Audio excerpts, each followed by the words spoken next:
Religiously, understand the 7 principles of hell. You understand the 7 demons within you. You understand that whole concept. It's a whole metaphysical concept. We didn't go over that, but anyway, so.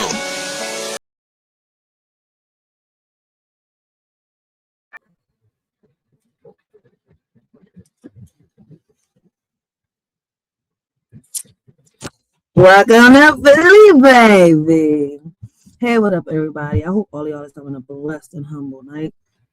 Continue to have a blessed and humble day. This y'all Shorty Racheal. Let me welcome all y'all to the Writers for Life. Brings you the Let's Talk About It podcast show. Listen, y'all know when it comes to the podcast, we talk about it, right? All.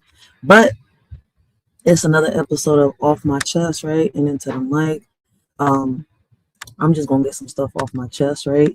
We're gonna pick up where we left off with the Billy Carson, all right, manifesting, all right, and how you know you're supposed to, how can I say, deal with your trauma in order to be able to manifest, all right?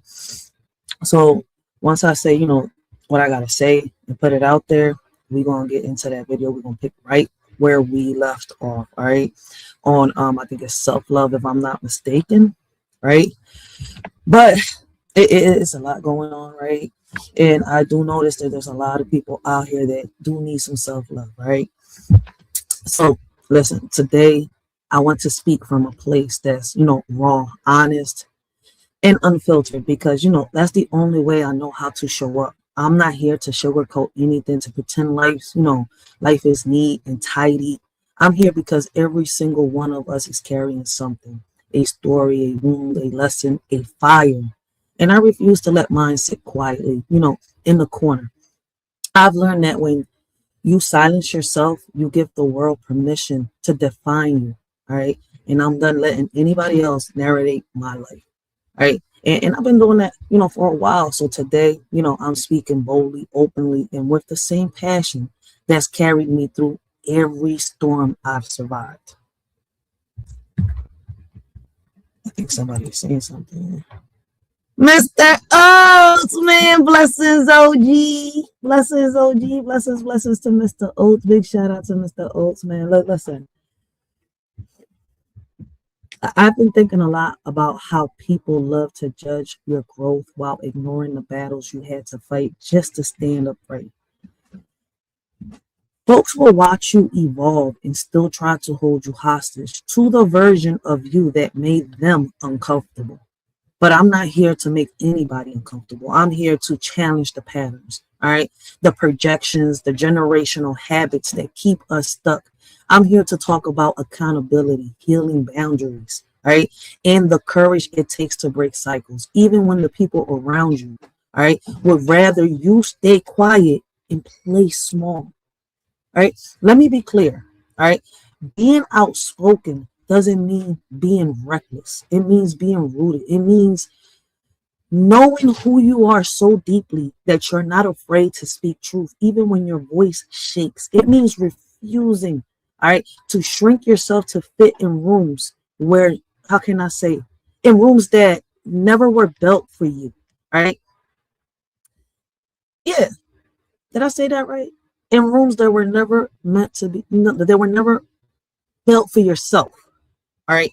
It means honoring your, how can I say, lived experience, your culture, all right, your identity, your story, and refusing to let anyone rewrite it. I've learned that when you speak from your chest, all right, not your ego, people feel it differently. They may not always agree, but they cannot deny the authenticity. All right. Maybe I'm tripping on what I'm saying. All right, but all of this is coming from my chest. All right, like I'm seeing so much out here. Right, like I want to talk. Listen, I want to talk about passion, real passion. Right, the kind that doesn't fade when things get hard. The kind that keeps, the kind that keeps you up. All right, how can I put this? The kind that keeps you up at night because you know your purpose is bigger than your circumstances, right? The kind that pushes you to build, create, advocate, and Show up even when you're tired. Passion, passion is what fuels movements. Passion is what builds community centers, all right? Raises children with intention and turns pain into purpose. Passion is what makes you stand up and say, I'm not just surviving. I'm building something bigger than me. All right. But passion without reflection is chaos, and reflection without action, all right? How can I say it? It's stagnation. So today I'm calling all of us, myself included, all right, to look at the ways we show up, all right, in our own lives. Are we speaking from truth or from fear? Are we setting boundaries or letting people drain us? Are we building something real or just performing for the world? These are the questions that matter. These are the questions that shape our legacy. And I'm not, interested in living a life that looks good on the outside but feels empty on the inside. And I don't know if a lot of people's understanding where I'm coming from, but like I said, man, I'm speaking from a genuine space. All right, with everything that I've been seeing often on social media, listen, things is out of pocket. All right, I want us to remember that healing isn't, a straight line. It's really messy, uncomfortable, and sometimes it feels like you're walking through fire barefoot. Every step you take is proof that you're choosing yourself, and choosing yourself is not selfish. It's necessary when you heal. When, let me put it like this. You don't just heal for you, all right? You heal for your kids, your community, your future, all right? And the generation that comes after you. You heal so you can show up, all right, with clarity, strength, and intention instead of repeating the same cycle that hurt you. So as we get into this live, I want to set the tone, all right? This is a space for truth, growth, and conversation. This is a space where we don't run from the hard topics.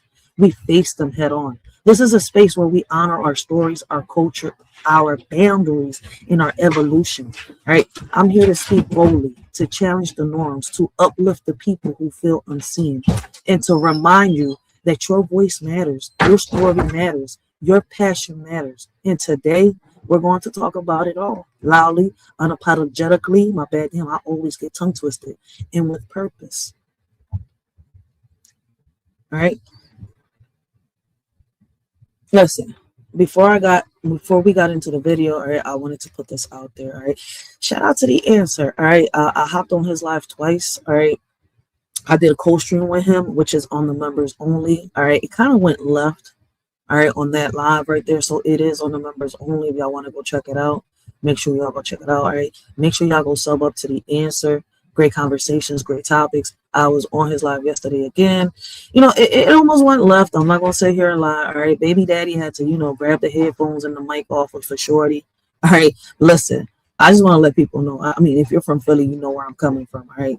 Listen, don't ever come. I don't give a fuck if you're online, offline. All right. Don't ever come disrespecting women that you don't know, calling them straight up bitches without even knowing what in the world is going on. That is the most disrespectful thing that you could do. And you know what? In a way, I'm glad baby daddy did that, because it's like, damn, once you call me a bitch, it's curtains. But shout out to Breezy. All right. He apologized and everything, had a respectful conversation with baby Pops. All right. Baby Pops had a respectful conversation with the answer, man. It was a great live. All right. So if y'all missed it, make sure y'all go check them out. But besides it all, like, we talked about parenting, we've talked about relationships, not just over here, but in different panels, right? Like, we've talked about so many things on here, and every time we show up, right, I want to make something very clear. We're not here to change or convert anyone. That's not the mission. That's not the energy. All right. What we're doing is creating a space for awareness, conversation, and reflection. The kind of space that most of us never had growing up. When we speak of these topics, we're not trying to force anyone into a belief system. All right. We're trying to open doors and shine lights. All right. And remind people that they're allowed to think, question, and grow. That's what real community works. All right. That's what real community work looks like. All right. It's not about control. It's not about, how can I say, consciousness. Like, the more we keep bringing awareness to things that matter, the things that affect our families, our kids, our neighborhoods, right? The more we reclaim what we think we've lost, because how can I say? Because let's be honest, all right? A lot of us feel like something was taken from us. Our sense, all right? How can I say it?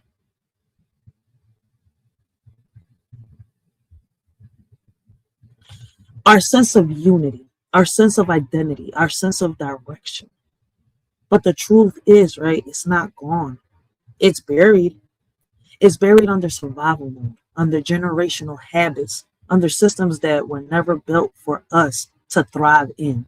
And every time we talk about these issues openly, passionately, and without fear, we start digging, all right? We start digging that identity back up.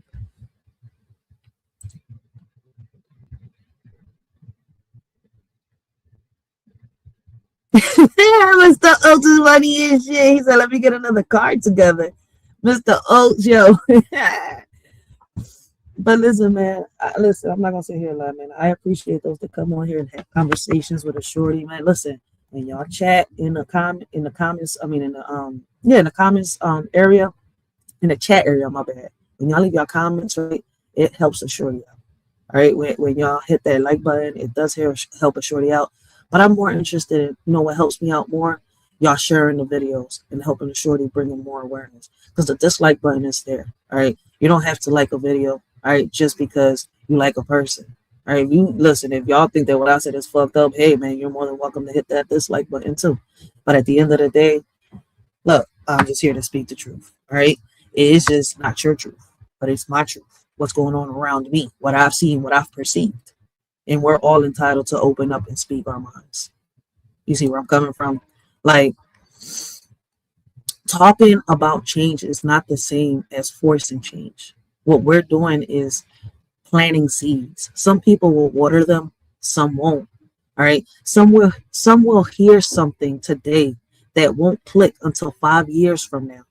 And that's okay. Growth doesn't happen on a schedule. Awareness doesn't happen on command. But silence guarantees nothing. All right. It guarantees that nothing changes. Silence guarantees that the next generation inherits the same confusion, the same wounds, the same cycles. So if speaking up makes someone uncomfortable, that's fine. Growth is uncomfortable. Awareness is uncomfortable. But necessary things usually are. Right. Like, and when we talk about remembering our roots, I'm not just talking about culture or ancestry, all right? Though that matters too. But I'm talking about remembering who we were before they told us who to be. I'm talking about remembering the value, all right, our grandparents lived by, the strength our parents carried, even when they didn't have the words to explain. All right, the resilience that runs through our blood, whether we acknowledge it or not. Some of us were taught these things, some of us weren't.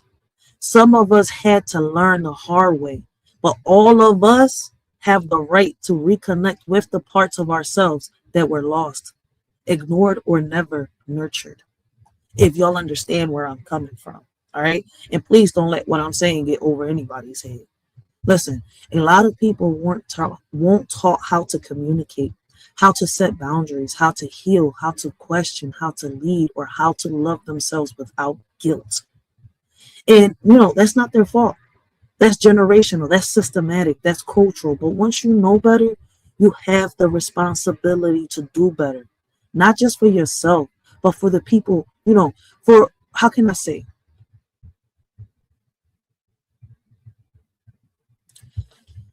Not just for yourself, but for the people watching you, for your kids, for your community, for the younger version of you who needed someone to model something different.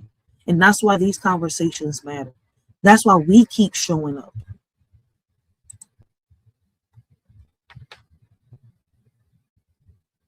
Facts, growth is usually really uncomfortable, but people don't want to accept that.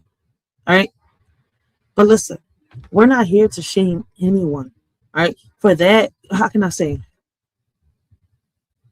We're not here to, we're not here to shame anyone for what they didn't know. We're here to build, all right? We're here to build a bridge between what was and what can be. We're here to say, look, maybe you weren't taught this, but you can learn it now. Maybe you didn't grow up with this, but you can grow into it now. That's the beauty of awareness, right? It gives you options, it gives you power, it gives you the ability to rewrite your story, right? Instead of repeating the one inherited. And that's what reclaiming looks like. Not perfection, not pretending, all right? Just choosing differently. So as we get into this live, all right, guys, I want everyone to understand the heart behind these conversations. We're here to uplift, not convert. We're here to awaken, not attack. We're here to reclaim, not divide. We're here to remember who we are, where we come from, and what we're capable of when we stop running from what the truth, all right, what the truth is, and start, how can I say, and start walking towards it. All right. This is community work. This is legacy work. This is healing work. And every time we speak on it, all right, we take one more step forward. All right. Yeah, we take one more step forward towards, all right, the version of ourselves in our community that we deserve. Like, listen, I want to say this, right? Because I'm gonna play the video. All right, we're gonna finish watching a little bit. Well, we're gonna finish that video. Screw that. We're gonna finish that video. All right, as much as we can to get as much as we can out of it, and I'm gonna explain why we're gonna finish that video. But yesterday, right, when I did my live, we we were talking about Dr. Umar Johnson's daughter, right, and that conversation opened the door to something much bigger: mental health, parenting, and the responsibility we carry as adults raising the next generation. I want to expand on something, right? I said yesterday, because I meant it with my whole chest. As parents, we need to, parent our kids, not just house them, not just feed them, not just keep them alive. But we need to parent them. And that means showing up emotionally, mentally, spiritually, all right, and intentionally. Too many people think parenting is just about authority, but real parenting is about guidance, presence, and accountability for them and for ourselves, right? Another thing before I continue, on this, and it's a little off topic, but it kind of goes hand in hand, right? Like, I was also asked about the Nicki Minaj situation, right? And you know, a lot of people know that I don't really fuck with Nicki Minaj, right? And the reason why is because she's known to be, how can I say, a predator cuddler, right? She defends predators, but the message that she's given is some real shit. Just because I don't like the person, right, doesn't mean that that person can't speak facts. And Nicki Minaj is speaking facts. Just because I don't like her, I can't deny the fact that what she said was true. All right. And what's crazy is that too many people are looking at the messenger and not the message. That's the wild part. But getting off of that, right, and getting back on topic, when we talk about mental health, especially in our community, all right, we have to acknowledge that a lot of us were raised by people who didn't have the tools, the language, or the support to understand their own emotions, all right, let alone ours. So when I say we need to parent our, when I say we need to parent our kids, I'm saying, how can I say, I'm also, let me see, I'm also saying we need to, break the cycle of emotional neglect, silence, and yes, deal with it mentally. Our kids deserve more than, how can I say, the bare minimum. They deserve parents who are willing to learn, unlearn, and grow. They deserve parents who don't project their unhealed trauma onto them and call it discipline. Real shit.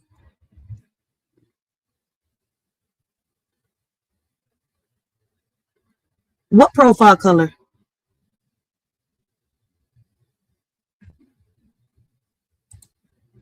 I'm a little confused. You mean this?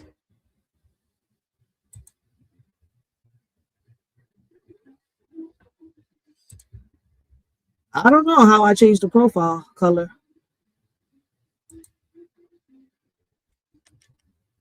I don't know.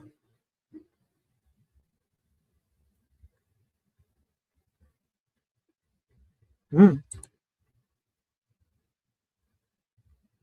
don't know what you mean by the profile color. All right, give me 1 second. Let me say what I gotta say, and then I'll drop the link. All right, because then I'm gonna get thrown off. All right, real shit. All right, let me just finish this, one thing off real quick. Oh shit. Hold on.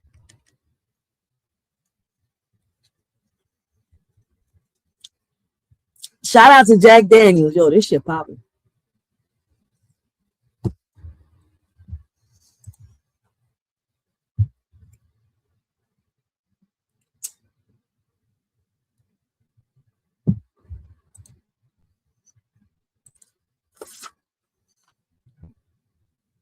But back on topic real quick, so I could drop the link for Mr. Oates, and then I could play the video of Billy Carson.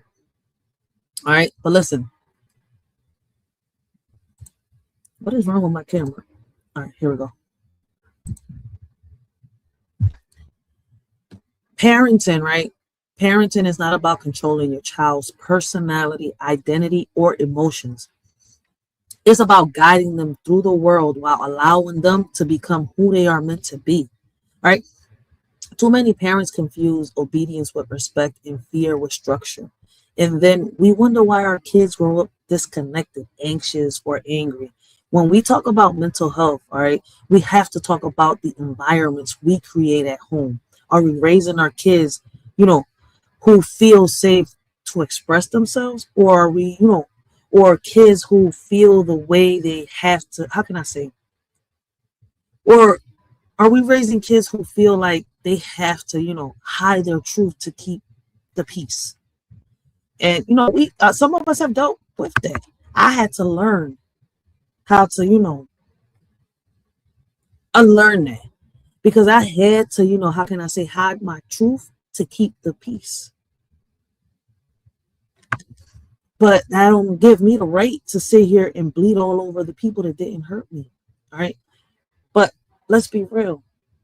Some of us were never taught how to parent in a healthy way.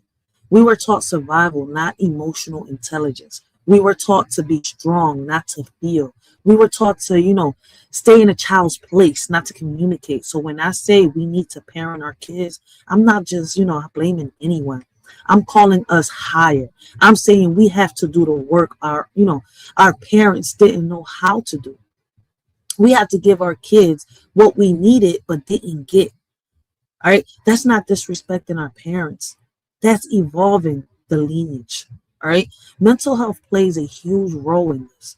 And we don't address our own triggers, insecurities, and unresolved, how can I say, pain. We end up parenting from a wounded place. All right. And wounded parenting creates wounded children. Like yesterday when we was talking about Tales from the Hood. All right. The second story, and we watched the video and we broke it down, right? How the young Walter, right, saw his stepfather as an abuser, and how I could relate, as a monster, and how I could relate to young Walter because I was actually experiencing what he was going through, right? And a lot of people didn't notice. They thought he was just getting abused, right? As a child, I knew what Walter was going through because I was going through it at home. Walter had a Freddy Krueger in his own home, and he saw it as a certain monster. Me personally, my abuser, I saw him as my personal Freddy Krueger. All right. It wasn't a nightmare on Elm Street. It was a nightmare on 6th Street. Real shit. So mental health plays a huge role in this. So once again, if we don't address our own triggers, insecurities, and unresolved pain, we end up parenting from wounded places, right? In wounded places, what? Wounded, how can I say, wounded parenting, right? Creates wounded children. These little monsters that we, so-called as adults.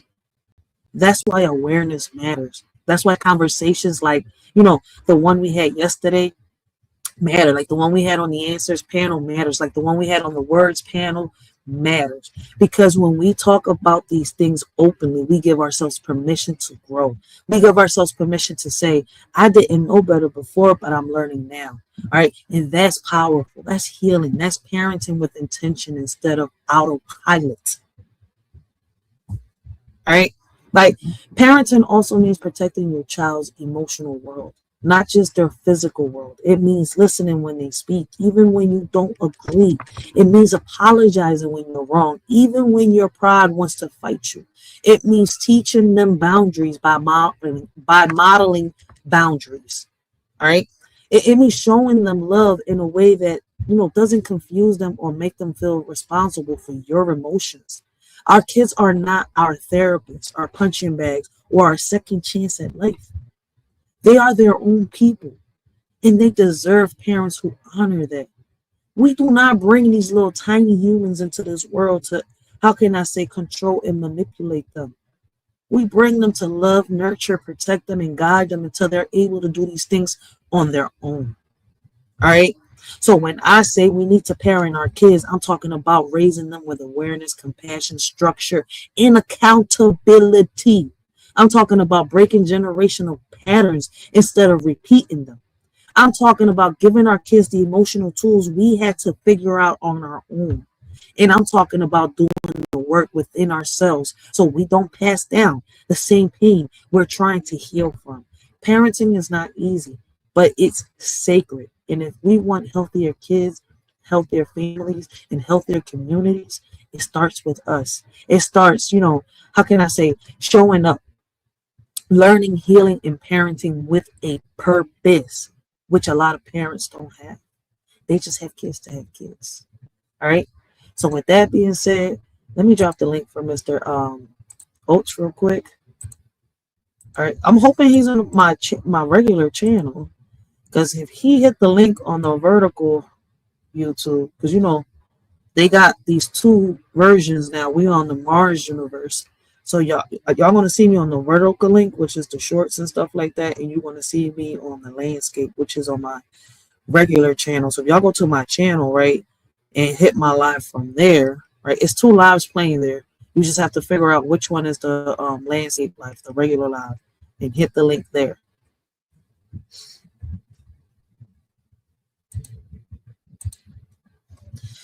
Mr. Oates, blessings. How you doing?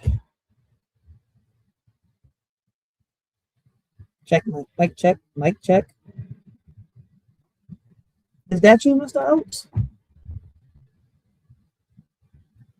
Oh, I'm sorry. I was on mute.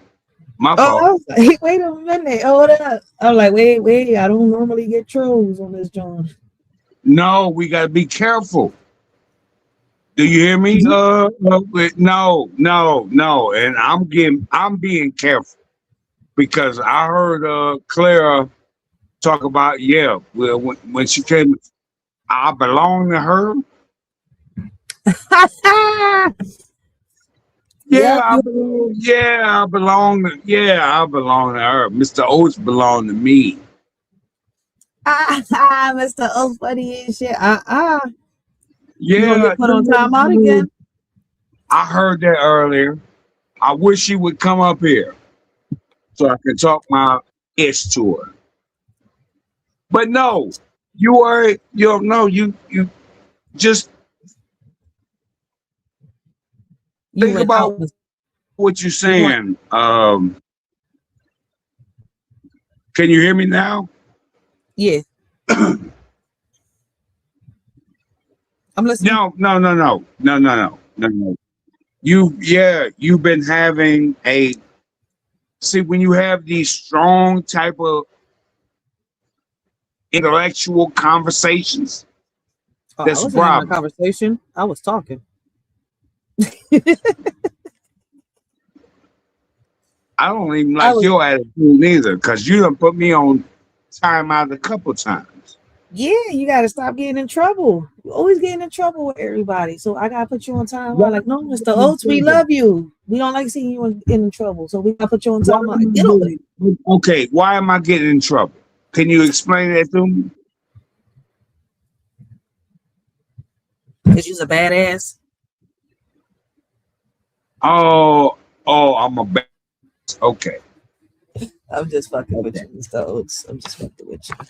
I know you are. I know you are. But the gangster, they bring the gangster out of you. We understand. The gangster out of me? Yeah, they bring the gangster out of you. No, I'm not. It's not that serious. Wait a minute. Maybe intellectually, yeah, No, maybe. listen, they bring Samuel L. Jackson. I know why Mr. Why Issa says it now. You be like, shut the fuck up, just shut up and let them talk. I'm like, damn, Mr. Oates, I be cracking the fuck up. Well, I mean, I'm like, they bring the gangster out of him. I'm like, damn, and they can't. Some people can't take the road. I'm. Never mind. I'm not gonna say. I'm not gonna say nothing. He's out with good boy today. 2026, yo. Watch what happens. Oh shit. You be doing good though. It's just people. I'm be all in the emotions, like I was saying earlier. Right? Some people got some unhealed trauma. That's it, and they deflect on others. Yeah, that unhealed trauma is. It's like, listen. What I would say about that. Listen to me. It's they don't actually understand what trauma is. Uh-uh. No, on, they don't. Let me see No. who this is real quick. Hold on, let me see who's on the back real quick. Nope, never mind. See, people think I'm gonna let them what they write. Like, get the fuck out of here. Yeah, Hold some people they don't understand what trauma means. I just had to ban somebody. Like, people got the audacity to sit here and write niggas in the back and they expect for somebody to let them up on the panel. They gotta be high out their motherfucking minds. Look, you cold. You almost you like a I ain't got time to babysit no one. And I'm not dealing with no racist, KKK, Ku Klux Klan type shit. You gotta get the fuck out my fucking face. exactly. And baby daddy not here to take the headphones away from me today. He did that yesterday. But I'm over here by myself today. Look at you. Yeah, no, I don't like that disrespectful shit. There's a reason he took them headphones off yesterday. He know how I am. Man, if y'all don't actually start paying attention, I'm gonna literally be like they disappointed in a lot of people.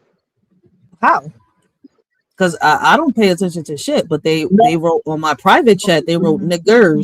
See? I'm not talking about you. I'm talking about specifically, I'm talking about the people in the chat. Like you really ain't seeing this? Oh, that was in the private chat. No, they can't see it. No, it's going on in the private. I mean in the I'm sorry. Public chat. It is? Hold on, wait a minute. I don't see no troll in my regular chat. No, just listen. Just listen. No, I'm not asking you to do that. I'm just saying it's going on over there. Like, you talking about? No, this motherfucker said with the ERS. Come on. Right in my back chat. That's what I said. I just had to ban somebody. I don't got time to babysit people's egos. I banned you. Where are your moderators? Wait a minute. Where are your moderators? You see the time I'm on? I'm late. I'm late as shit, and I'm just talking on this, John. You're the only person I dropped the link for because you asked for it. Wait a minute. I'm just talking. I told you. See, that's what makes me want to go to the chat and start looking for these retards. I don't pay them. I don't pay them no mind. Now the person was in my private chat. That was it. Let me say this. Let me see this. Listen, hold on. The person was in my private chat trying to hop on the panel. That's why I said what I said. So they hit the link? They hit the link, thinking I was going to let them up after they wrote niggers on the back panel. All right. What else? Well, listen to me. Let me ask you this. What else you got to talk about? Because Yeah. I go right back into the. Me, I'm about to review. We're about to pick up on that live we were doing that video with Billy Carson. We're about to do the manifesting and healing from trauma. We've been talking about it, so we're gonna pick up on the video because this is gonna be my last review and reaction live until after 2026. I'm going, take a couple days off. So we're gonna pick up on that video, like I promised my subscribers, and we're gonna keep talking about healing and trauma. Right. Okay. That's why I said I don't pay people no mind. I ain't got time for that shit. I'm gonna say what I'm gonna say. Those that want to join, like they do sometimes, they can join. Look, if I drop down off here or go back in the chat, that's because I'm hitting niggas in the head with the wrench. He just went and turn on like Days Low on me. No, I'm just saying. All right, let me share the video. But yeah, I was saying some real shit because listen, this is why I'm having this live today. We had it, yesterday and a few days ago. All right, because all this is happening on social media, and like my baby pops was saying yesterday on the answers panel, it is too many emotional motherfuckers on this joint, as y'all can see. Like people want to come with the disrespect and expect for people to respect them. That shit works both ways. You want me to respect you, respect yourself first, because you led with disrespect. Now that's how that shit works. Real shit.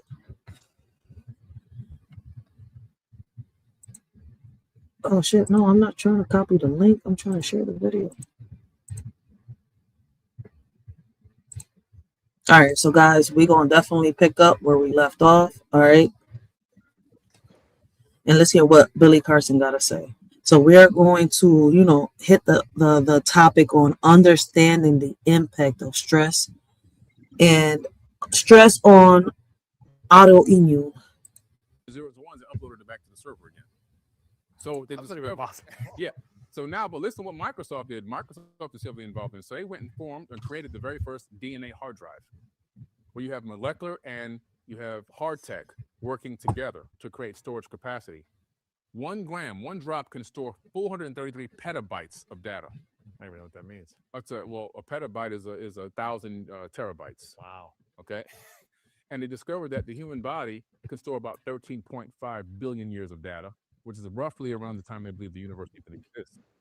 So all the secrets and mysteries of the known universe are hidden inside of our body. That is crazy. And that says that in the myth of Adapa, there's an ancient text called the myth of Adapa where it says just that exact same thing, which is just crazy. The correlation between the two, modern science and the ancient text. The ancients knew what we're just finding out. What is the positive affirmation that you say to yourself daily? I am the architect of my life. Yep. That's number one. I want to know that I'm the architect. I'm creating my reality. I'm, good or bad, I'm the one that's directing it, right? I'm the architect. And I will say that, I'm worthy. I want to understand and feel worthiness because the way that I grew up and the people I grew up around didn't really feel worthy of anything. They felt like they were just trying to survive on a daily basis. Can we make it through this day? Can we make it through that day? No, I'm worthy of abundance. So And that's all I've been trying to say. See what I'm saying? And he's speaking, he's breaking down, the philosophical way, the metaphor of it. All right. And breaking it to y'all in a way that people could understand. But that's some real shit. Like when we was reviewing and reacting to this video the last time, right? He was talking about how we have to, evolve, right? There's 11 dimensions we have to get to, but right now we're in the 3D trying to evolve into the 4th dimension, right? And I was telling y'all, I remember that some of the teachers used to talk about this when I was back in elementary school. I remember one teacher getting in trouble because she went a little far into, speaking on history and all that. She got fired. And I didn't understand it back then, but I'm understanding a lot of stuff. But it's crazy, right? How in order for you to manifest and evolve, yourself, right, to mature and all that, you have to, how to learn how to deal with your trauma. And the wild part about it is, right, that they say that as you reach a certain age, right, by 25, your brain is fully mature. But is it really fully mature? Because people are hitting their 40s, 50s, and 60s, and They're, how can I say, emotionally, physically, mentally, all right, and sexually, and let's not forget spiritually, immature. I'm worthy of abundance, right? I'm worthy of great relationships. I'm worthy of great family. I'm worthy of happiness. I want to be happy. I don't want to be sad. I don't want to be stressed out. I want happiness in my life, especially when I get to my age now. I'm 53, right? I just want to be happy, man. I just want peace. Look, man, you know what I'm saying? I don't want no drama. I don't want stress. It's still going to come. But overall, the balance is there where I have more peace than stress, which is where I want to be. And I'm manifesting that on a daily basis. Right? When did that shift for you to going from survival mode internally and like probably every day thinking, how do I just survive? Whether you were thinking that or just being it, survival mode, from either trauma or literal, we don't have money, we need to figure out how to survive. When did that shift for you in saying this survival mode way of thinking and being isn't serving me of creating abundance anymore? Because a lot of people watching or listening might feel like I'm stuck or in survival mode in some area of my life. In my relationship, I'm in survival mode every day. It's up and down. Right. My career, my boss is crazy. Every day it's up and down. My business, it's every day. I don't know if I'm going to bring in a client or not. My health, it's a yo-yo diet every time. I'm in survival mode. How does someone, like, when did you learn to get out of survival mode in order to create abundance? And what does the process look like for someone watching or listening to shift and make a different intention moving forward that no longer you're going to be in survival mode? Gotcha. For me, honestly, I was so fortunate. It started when I was very young, 1978, down in Miami, Florida. I sold those toys. And I never forget this. When I got done selling my toys door to door, I said to myself out loud, I spoke this, I said, it's me that's going to save me.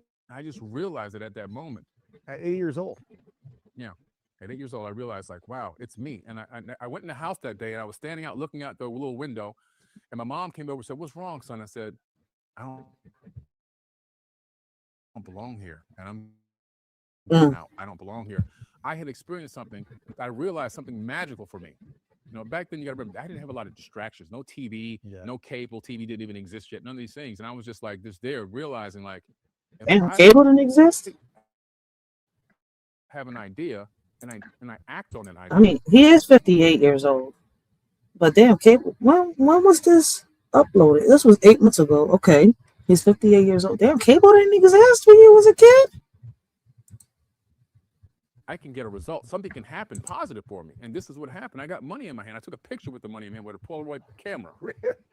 And and I was like, this is crazy. And so from that moment, I knew, I said to myself, I'm going to get out of here. I had hope. Up to that moment, I really didn't have a lot of hope. But at that moment, I realized I had hope.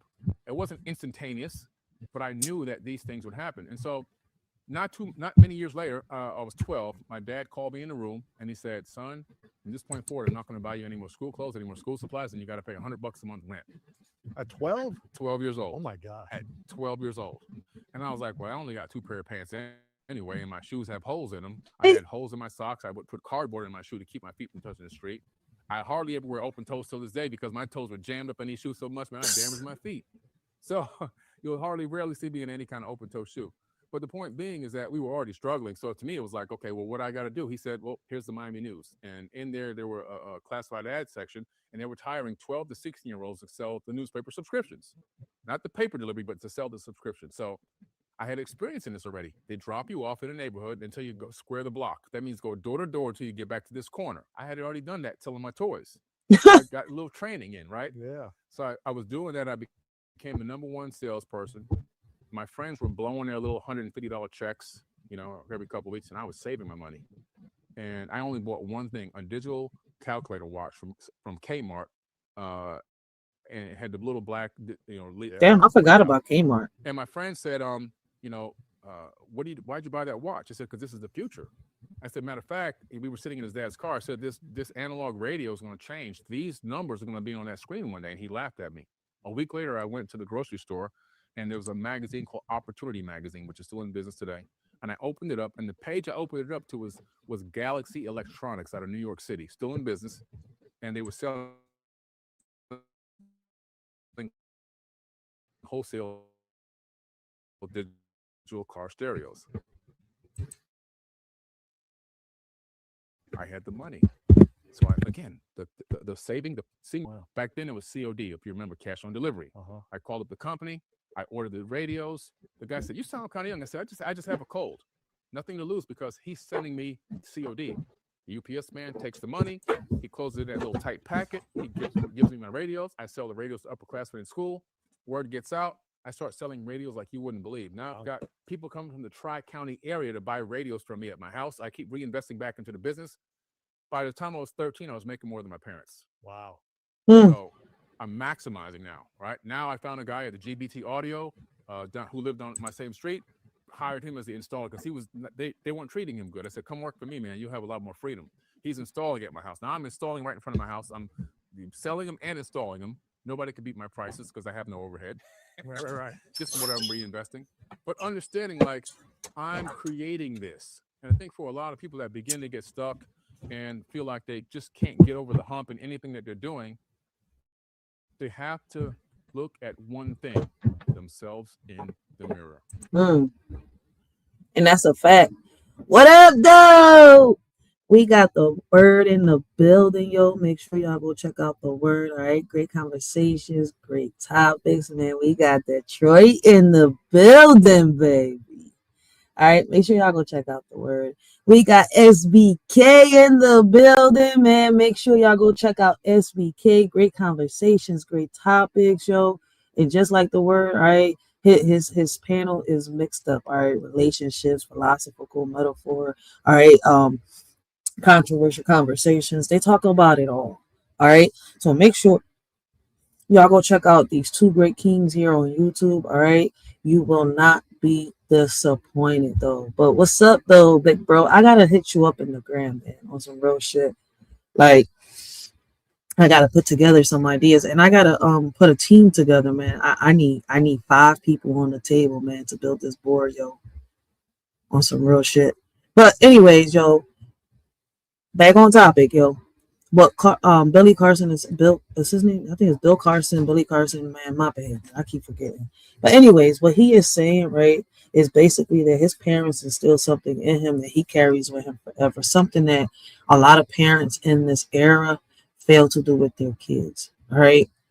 Like, a lot of these parents don't do this with these kids. They don't have conversations with their kids. They don't try to build with their kids. You see where I'm coming from? Some spoil their kids to the point where their kids think they're kings and queens. Right, and it feels like they want to, get rid of the parents just to take over a throne that doesn't even exist yet. You see where I'm coming from? I mean, hopefully y'all don't let that go over y'all heads, but I mean that shit, right? But and then you got the parents out there that are doing their best, all right, trying to be the best parents they can, trying to instill these things in these kids, and that's why you see a lot of kids out here, all right, that like, listen, you see a lot of kids out here with a lot of good potential, all right. Before they hit 13, they already got these skills. But they don't even know what to do with them, the programs. And I mean, especially here in Philly, all right? They just brought back the Girl Scouts not so long ago, all right? I was hyped as shit. What, it's been 2 years we've been speaking about this? Yeah, Girl Scouts back in Philly, yeti, right?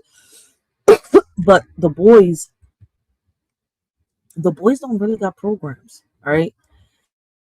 But once again, there's parents out here that are good. Let me put it like this, all right? This world is like yin and yang. And I don't say that lightly. Everything has its opposite, all right? It's reflections, it's shadows, it's balance. Just like there's light and dark, there are good parents and there are harmful ones. There are people who raise their kids with intention, and there are people who raise their kids from their wombs. And when we talk about this, we're not, doing it to judge. We're doing it to acknowledge reality. Because if we can't name what's happening, we can't change it. And that's the truth. All right. Our community, I'm gonna put it like this. The truth is that, our community is full of both the healed and the hurting, the aware and the unaware. All right. The nurturers and the neglectors. That's, shout out to the word for teaching me this. All right. That's the duality we're living in. All right, not dual twist, duality. All right, there's so many things that we wish we could change all at once. The way people communicate, the way families function, the way kids are treated, the way mental health is ignored, the way trauma gets passed down like, it's a family heirloom, but we can't fix everything in one sweep. We can't heal generations overnight. We can't rewrite patterns in a single conversation. Change doesn't work like that, all right? It happens one step at a time, one moment of awareness at a time, one uncomfortable truth at a time. And that's why these conversations matter, all right? They're the steps. I think somebody just hopped on. Oh, we got the Undertaker in the building, baby. Shout out to the word. What up, What up, dude? though? Can you hear See, me? I told you. Yep. I was trying to say it before you said it. Yeah. Happy holiday, man. I don't know if you celebrate, Christmas or No, whatever. I don't. But happy holidays to you too. Happy holidays to everyone. Damn, I forgot to say it earlier. I forgot all about that. I don't even celebrate. Yeah, man. What up, Mr. Oaks? Probably quiet, but yeah. I mean, he was even that clip of that video you made. A lot of that is within there, and it's like he was saying, like you gotta believe in yourself before you can actually achieve things or manifest things. They use the term manifestation, but all that really is bringing something into existence. That's what manifesting is. But if you don't believe you can do it, it ain't gonna get done. Facts. Facts. That's why I was saying the other day, like everything he was saying kind of felt like everything we talk about on your panel. On some real shit. The first time I reviewed and reacted to these junk. He talked metaphysics, man, and metaphysics ain't nothing but what you can't see. You making what you can't see physically. And that's a fact. And he also talks about the trauma. And I like how he goes back into his past and, explains his experience, which is what a lot of people are here on here can't do without judging or criticizing. Well, like you said before, right? You can criticize in a good way and criticize in a bad way. So criticism isn't bad. It's the judging part. No, yeah, it's the intent. Like, why you doing it? Criticizing ain't bad at all. Criticizing is just critiquing. That's That's a all fact. it is. It's just the person's intent why they doing it. Are you doing it to help someone or are you doing it to belittle someone? And a lot of times people do it to belittle other people. So that's when it becomes bad. It's the intent, not the action. Facts. And But a yeah, lot of people. like that healing, man. I mean, I went through, a process and it's not for the faint of heart. It's something hard. And one of the hardest parts about it is accepting. A lot of people, instead of saying, I put myself in this position, I can get myself out. Like he was kind of saying, like, it's his actions that changed his viewpoint. But a lot of people blame, even if somebody did something to you, you put yourself in position for them to do that. So it's still you got some accountability towards it. So just learning that, Facts. yeah. Imagine if everybody thought like that and learned that one little piece instead of saying this person did this to me. This person's saying, you know what, I put myself in position for this person to do it, and you learn from that. You start learning like, okay, I don't need to deal with these type of people. I don't need to deal with these because every time I deal with these type of people, this messed up action or I get this messed up result. So imagine if people took accountability, that small bit, instead of saying this person did this, say, I put myself in position for this person to do. That's it. Facts. Kind of like what my baby pops was telling the shorty yesterday on the panel. That he asked her that one question. She was kind of beating around the bush, but I kind of understand, kind of a little bit, right, what she's going through. But it's kind of like, right, he told her, he's like, but if you feel as though that you're not, they're treating you this way, why do you keep coming back and putting yourself in a situation, with the same people that keep treating you the same way that you say they're treating you? Because now, I mean, I don't know who y'all talking about, so I'm not No. That's why I'm not talking mentioning about, names. so Yeah, I'm not I'm mentioning not, names. I'm just talking about the action of when people do it. Yeah, Not saying this person, but a lot of times people do that because now they have an excuse. And what I mean by that is, if I want to play victim, I need to be in a position where I can be a victim. You know what I'm saying? If I want because to when he make an excuse for this bad behavior, now I can put myself around these people, they can do whatever. And now I can say, well, because they did this, now I'm doing this. It's just an excuse. Because it's like the third time I heard him say it to somebody. I was like, wait, it's the third time you say. And he's like, I call that insanity. I was like, wait, what? But it's like, kind of like basically what you just broke down made me think of what happened on the panel yesterday. That's why I was like, damn, it's the same shit. It's like what you just said, he said it to someone else. You see, and I'm not saying no names, all right? So it's kind of like, I'm just using the example, all right? And it's crazy how, boom, word don't know nothing about it. What he just said made me think about that. It's like, damn, what you just said was no different from what he just said yesterday. That's like this, right? Like if I don't want to be around drunk people, why would I go to a bar? That's a fact. If I don't want to be called an N-word, why would I go to a racist area?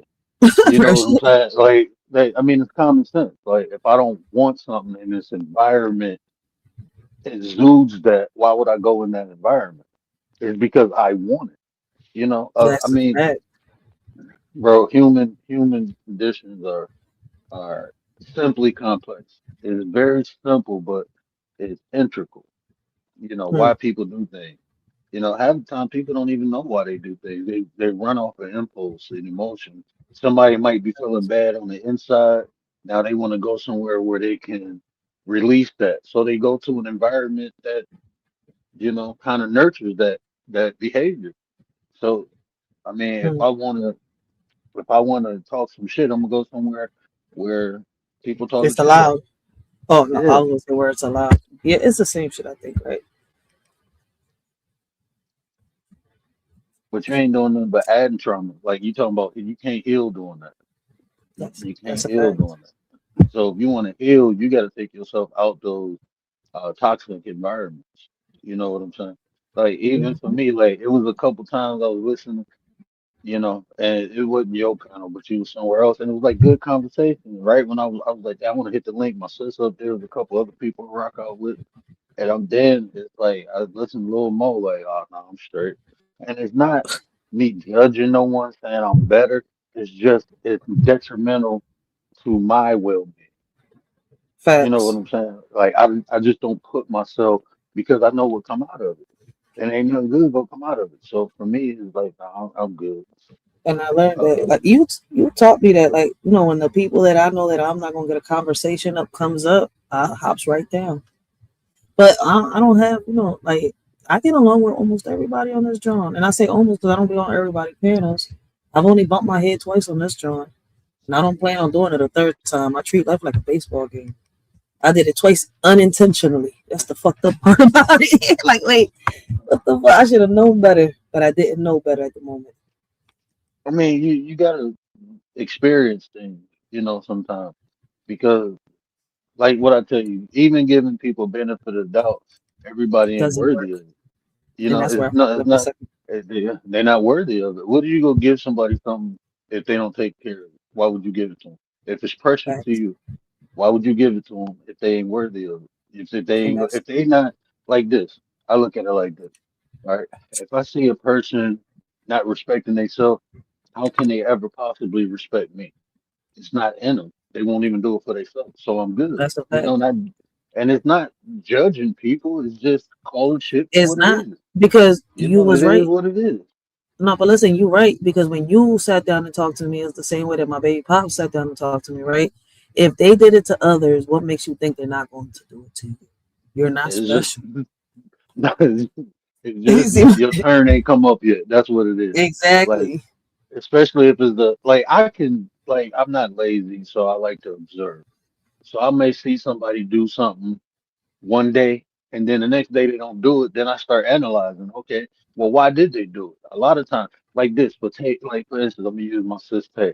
Tay get a bad rap. They be like, oh, Tay angry, Tay ain't angry, Tay ain't, she don't snap. You know when she snap when people fuck with her. So if you don't fuck with Tay, guess what? She ain't gonna snap on you. That's I've never seen reasonable. Tay snap. You see what I'm saying? But people will tell you that. Like she'll tell you.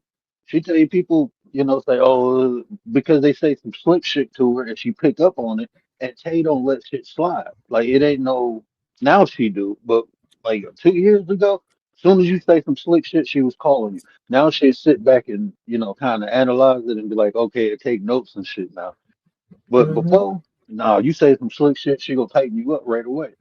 You know, and ain't nothing. You can't tell nobody how to defend themselves. That's what I always say.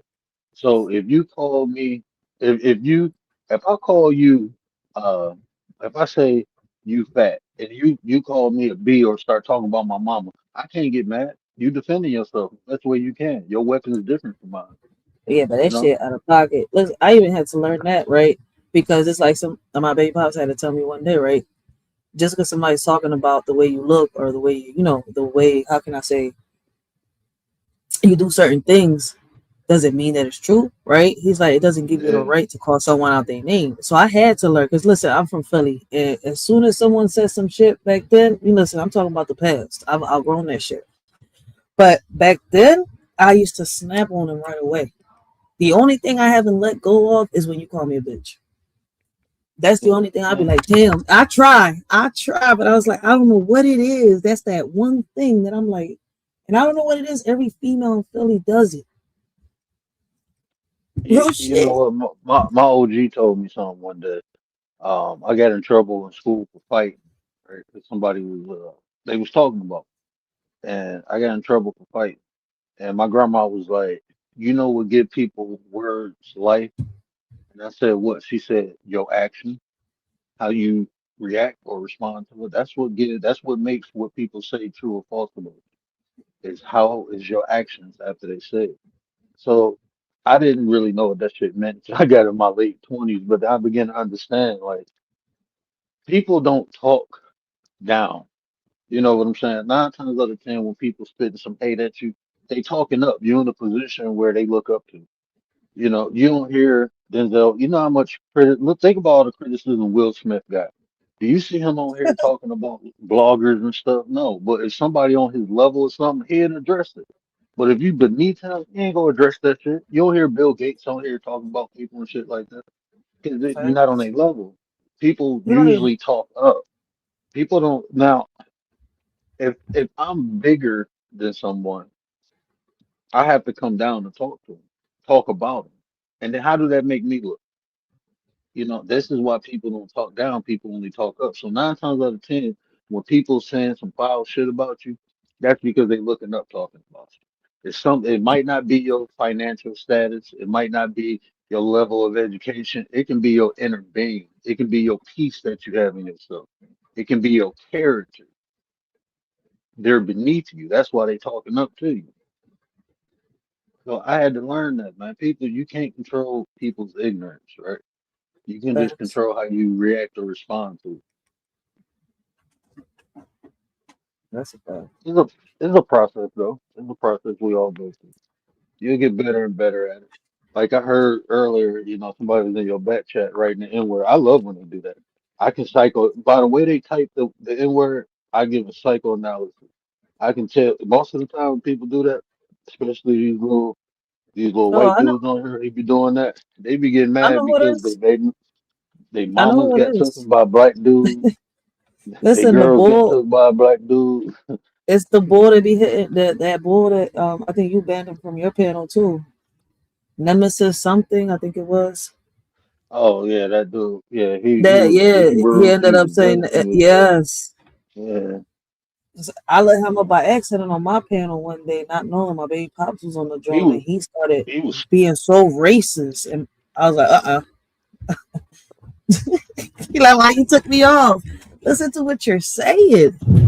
yeah, man. People I mean you can say whatever you want to say, but then people can respond or react the way that's just life, man. I don't care about right or wrong. I just think about what exists. That's how I go through life.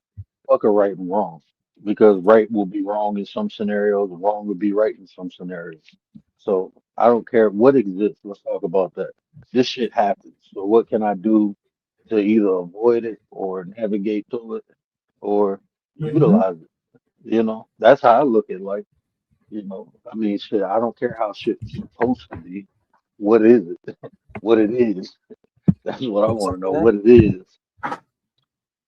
And one thing I've learned is that, listen, whether we like it or not, it's the youth come across our channels. Like, listen, we're not big channels out there. Hey, I'm gonna put me for an example. I didn't know. Listen, I have a 19-year-old, I have a 16-year-old. I didn't know they friends, but come across my channel and watch certain videos. So that's when I started like, oh wait, I gotta watch my mouth a little bit. Sometimes I slip. I'm not gonna sit here and lie. But at the end of the day, it's like I'm like, damn, the younger generation is really, really watching. They really look up. So it's like now I gotta take a step back and watch how I send the message and what I'm saying and how I'm saying it. So Man, that they was didn't listen. They listen. oh yeah. Yeah, my family came over. We hosted, family today, and my niece was doing a TikTok, and her brother was like, "Why don't you get Uncle D in there?" Like he got a YouTube channel. She was like, "Nah."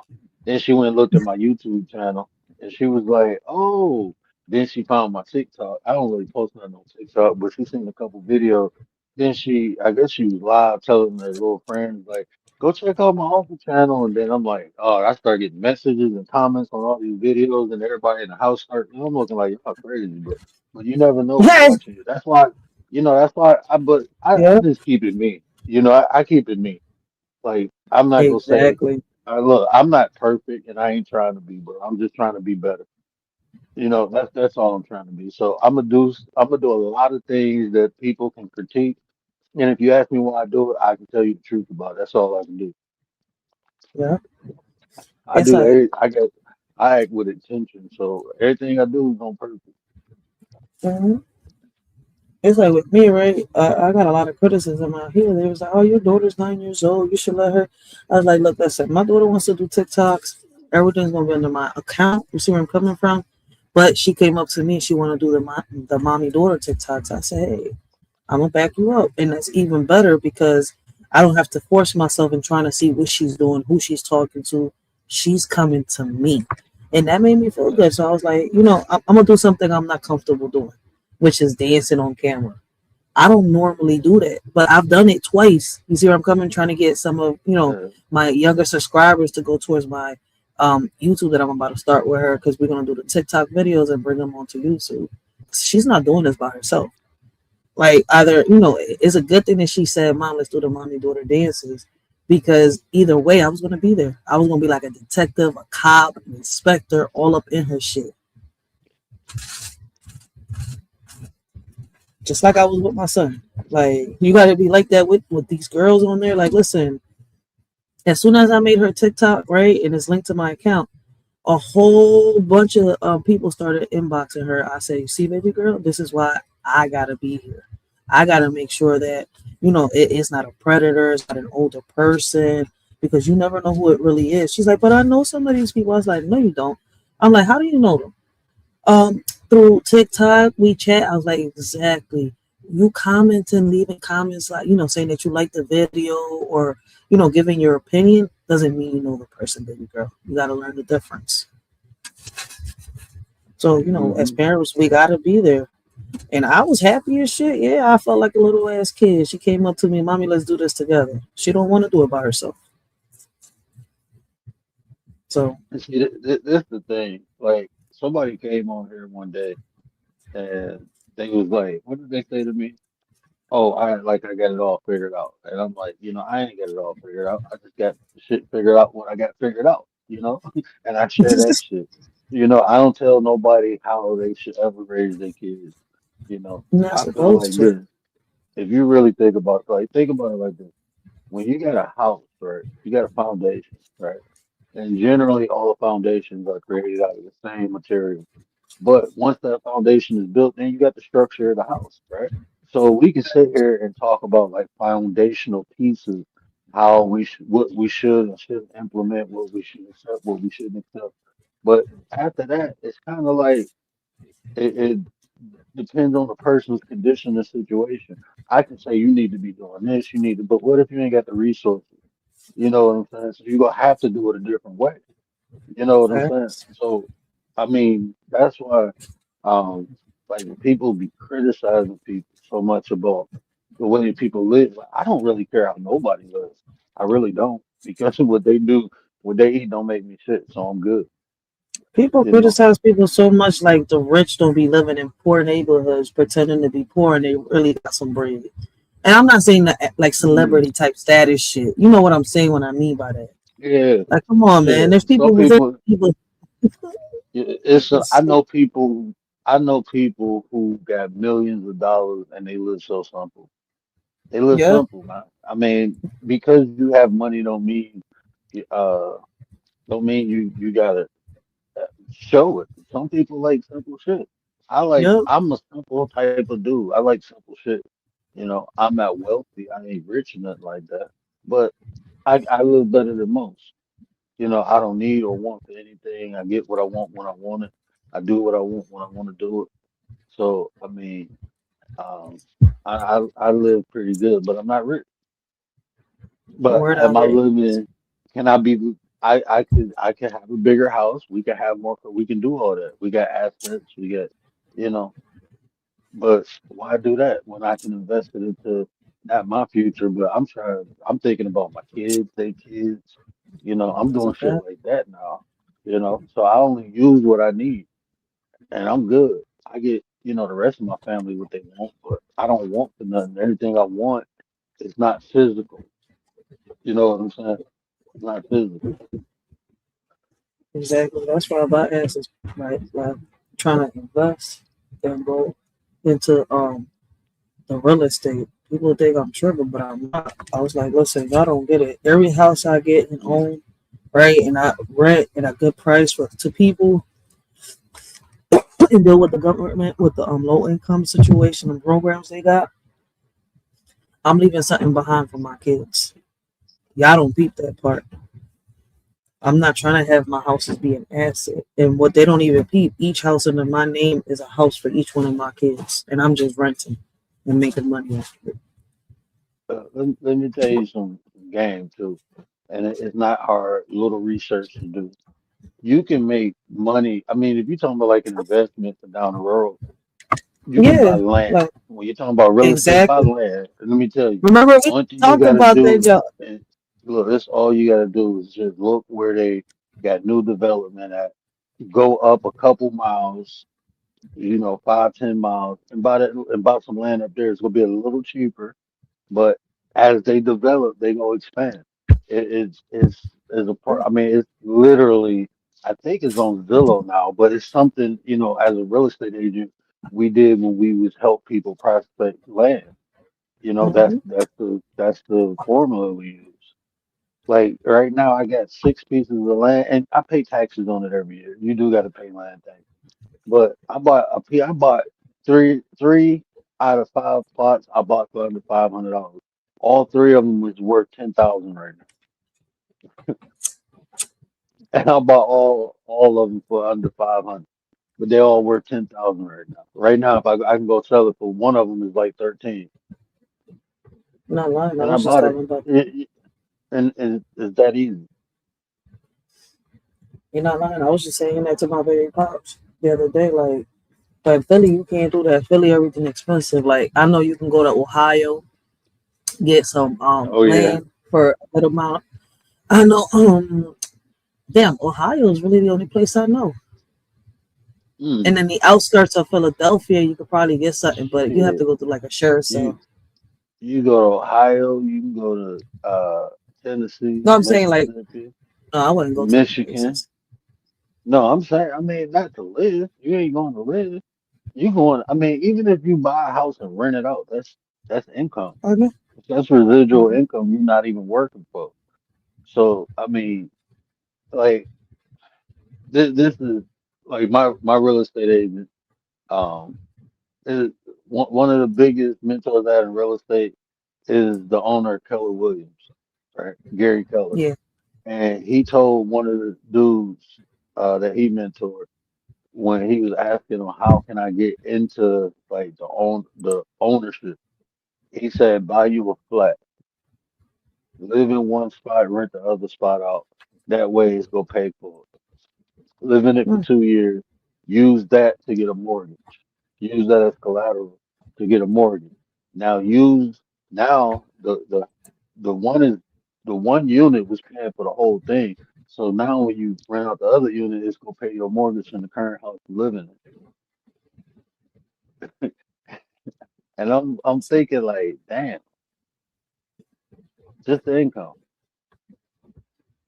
He said, now do that for a couple of years, and then rent that one out, That's not a and bad use idea. that one. And it's like, God damn. Listen, I even told my baby pops I want to get one land for me. I want to, build a couple properties on it right there, and that's for the family.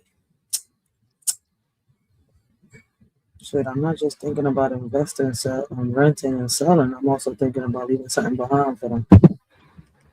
Shit, everything that I'm renting out will be left behind. See, that was the goal, is to get everybody passive income at one point, where I was working towards before I lost my eyesight. And I had a sweet deal with a dude out in Dubai.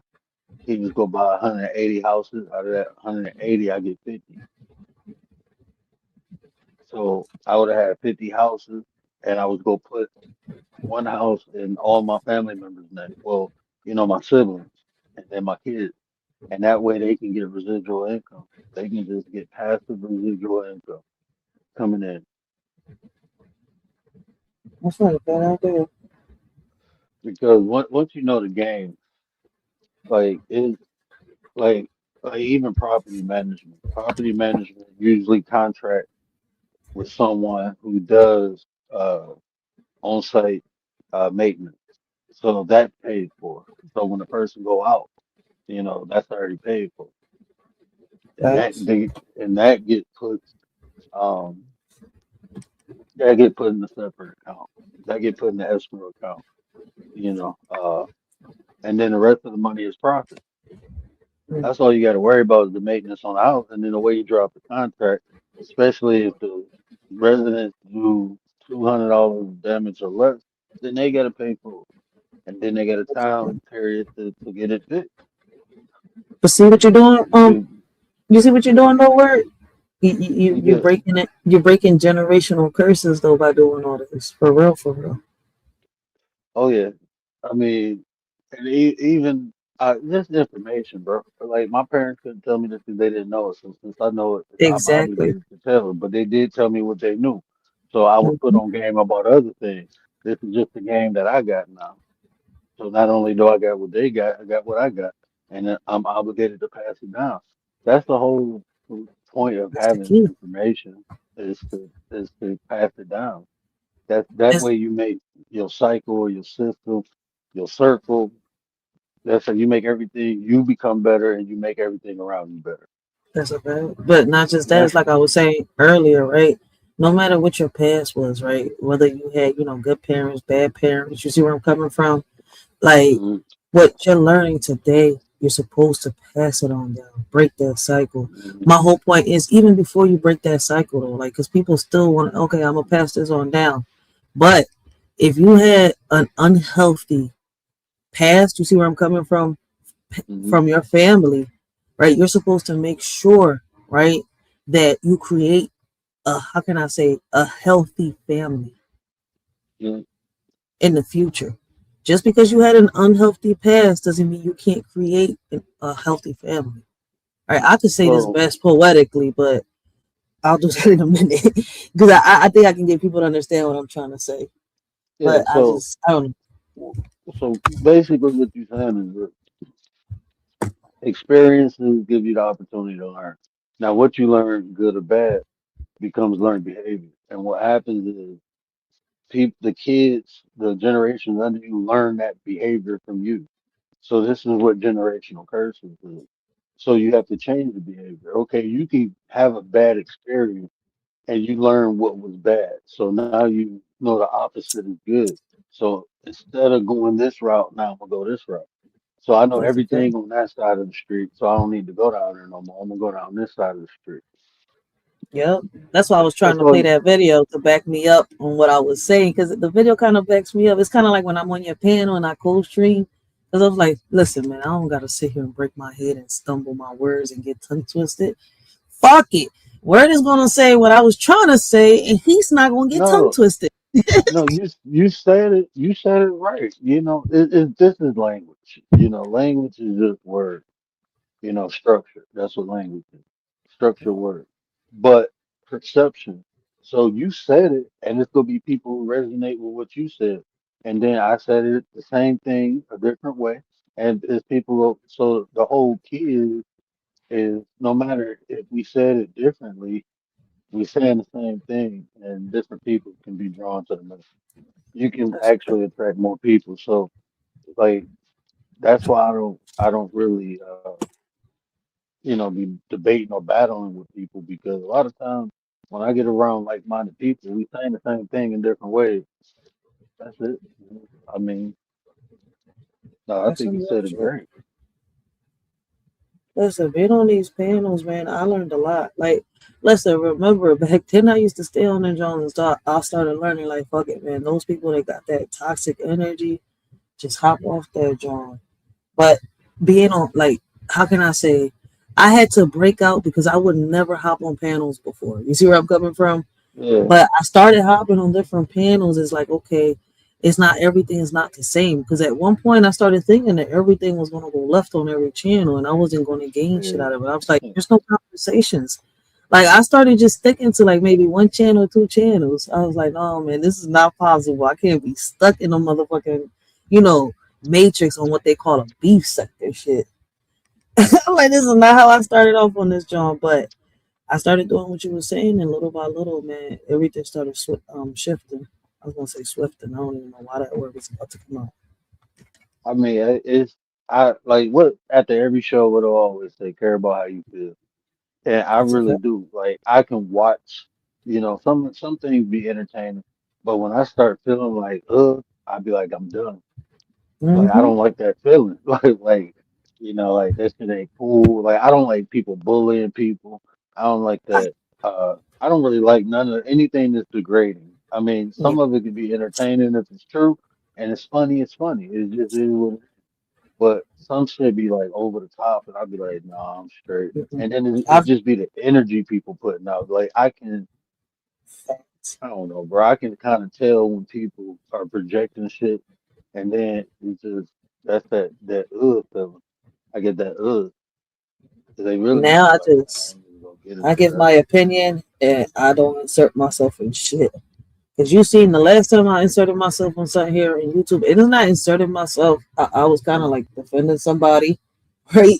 I ended up bumping a wall real hard. I'm sitting here like, get the fuck out of here. So never defend motherfuckers because they never really like. That's why I say every avatar is not who they truly is. And Let me put I it like tell you, that. you said your baby daddy said something like people too emotional. Like Yeah. that's why I very rarely give my opinion on it because some people, I mean, your opinion hurt their feelings, and it's like, I could say if it's like the meaning or something like that, but you could say some simple shit. Just a simple observation, like, damn, could have did it this way, did it that way, and then people get all in their feelings, and you be like, man, look, Hmm. whatever you going through, you need to handle that because it wasn't even that serious, bro. Like people be exploding on. I'll be like, man, it wasn't even that serious, bro. You going through Listen, something. You need to handle that because after you click off, you still gonna feel like that. You need to go yeah, fix that. You broken, bro. he don't deal And with that's YouTube okay. like that, right? He's like he don't watch a lot of a lot of the channels that I get on, right? And I stopped watching them anyways. But my whole thing is like now he'll watch you when you go live with me. He'll watch Sheriff Clara. Like he watches the answer until everything goes left because he'll let certain people back up. That's why yesterday, he was saying a lot of stuff that he was saying is like certain panels, right? Certain channels do that, and it's like I have a habit of saying out of sight, out of mind, right? You see where I'm coming from? Like if you don't give it Mm, no shine, right, it'll fade away. You see where I'm coming from? So it's kind of like, in my sometimes. opinion, it's not. Sometimes it's not the people that you let up just their fault. It's also the host fault, the content creator, right? Because Hey, they know that Dimples. I'm sorry, I ain't mean to interrupt you. Didn't you say he had a channel? who For me, word. You talking about No, the word? the work is that his. That's the name of the channel. Who yeah, is the word THA though. It's him right THA here? word. What? Yeah. Spell it again. No, you told me about. Oh my God, I ain't trying to make this messy. Uh, didn't you say old boy had a channel of his own Who? that you My want baby to? pops? Yeah. No, my baby pops don't got a channel. The word is the one who spoke to you the last time. He's on the panel right now. That's what the word. Spell it for me. It's THAWORD. Is it a capital W? Yeah, I don't. Is it? I yeah. think it is. It's a capital T and a capital W. Capital T and a capital W. All right. Yeah. I'm gonna get over there. Hold on. I'm gonna check that out. All right. Go ahead, y'all. I'm just sorry. I was just trying to Yeah. keep up with the conversation. Oh, okay. No, but yeah, like I was saying, right? I feel as though sometimes it's like the fault of both the content creator and the people that let themselves, they keep coming back, knowing that in this channel they're going to get treated the same way or a certain way. You see where I'm coming from? I feel as though like like that's why I was like, yo, some people just don't learn. I can't, but at the end of the day, we on YouTube, man. I can't even get mad at the content creator, especially if it's content. If it becomes exactly like I ain't really mad at nobody. I just look at the person like, what is man? Look, I'm gonna give you I'm gonna give you tools of observation, right? So when you see somebody do something, the three things I always tell people: what, how, and why, right? So we see what's happening. This person keep coming over here where they're getting abused. Why? Why do we like make and it? that's why I'm like, We using logic. Like in certain why situations, would you? Oh, go ahead. that's why I said in certain situations, I understand, like you just said, certain content creators, but others, I don't. I just think they like it. No, that's what I'm saying. Like the people who, my bad. Because like like yesterday when certain shit went down, I understood the content creator. He wanted to show people like, damn, but she keeps coming back. You see where I'm coming from? And then I'm like, damn, it's true. You see where I'm coming from? It's like, damn. Like, it's like you want to, but that's where what the word said hits in. You can't involve yourself in it. Listen, you can't fight every battle. You can't win every Look, battle. man. And it's been, Man, it was people. It was people on here talking shit about me, and I'm looking like, go ahead, man, just keep talking. because you've done it too, though. You've done it too. Like, you've let certain people, he's like, I'm doing something. Y'all gonna get it. And it's like, Yeah, y'all oh, go okay, I get it. get it. I'm gonna show you, bro. Because look, man, the actions tell the story of a person.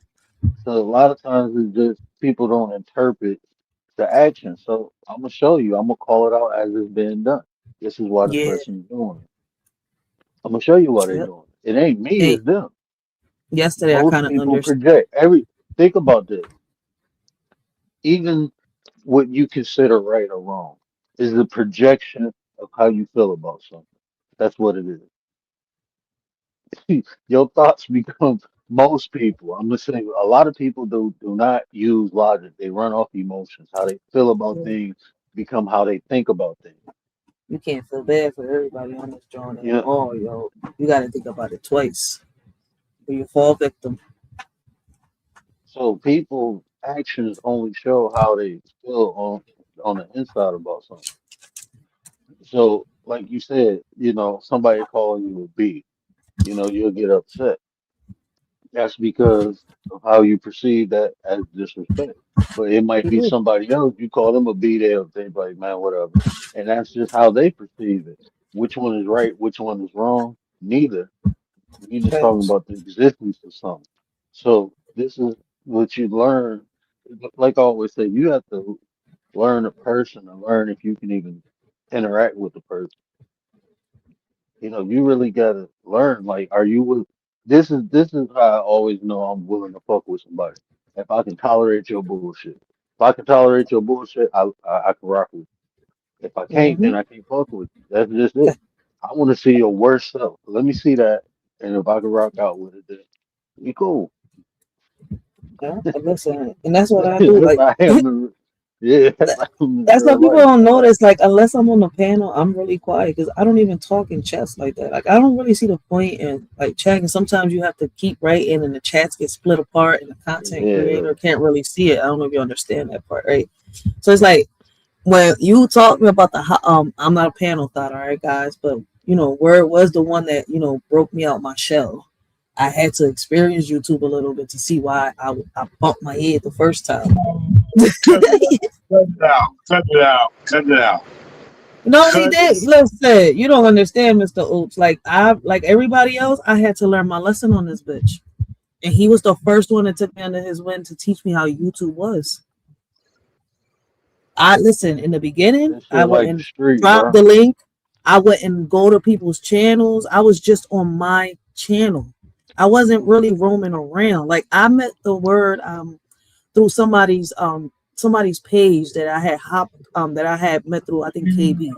So if it wasn't like that. That's what you and Claire are doing right now. Huh? Can you hear me? Yeah. Oh, I didn't hear what you said. Is that what Sheriff? Is that what you're doing, Sheriff, right now? I'm confused. No, because you keep putting me on timeouts. OMG. He's saying the sheriff taught me how to deal with Mr. Oates, huh? Yeah. Oh, so that's what y'all doing. Oh, okay. All right, go ahead. I'm back on. I'm going back. I'm dead. Mr. Oates. I don't know what's going on. I just blew some Louis the 13th on. Yeah, we be playing around with Mr. Oates though. We be playing around because Mr. Oates be panel hopping. He be everywhere. Yo, some real shit. Everybody want a piece of Mr. Oates. Everybody keep telling me that. I'm like, no, I gotta get back over here. And then, like, when they come at him, it be like, damn, why y'all coming at him? He's only spitting nothing but gems. Like, shit, y'all mad at what he's saying? No, yeah, when they be coming over, I'm like, no, I got to get back over here to Claire and Riders. Because these. So we put him on timeout so he can learn. Yeah, the answer. Answer. Oh, I'm on. Oh, bro, wait till next time I talk to you again.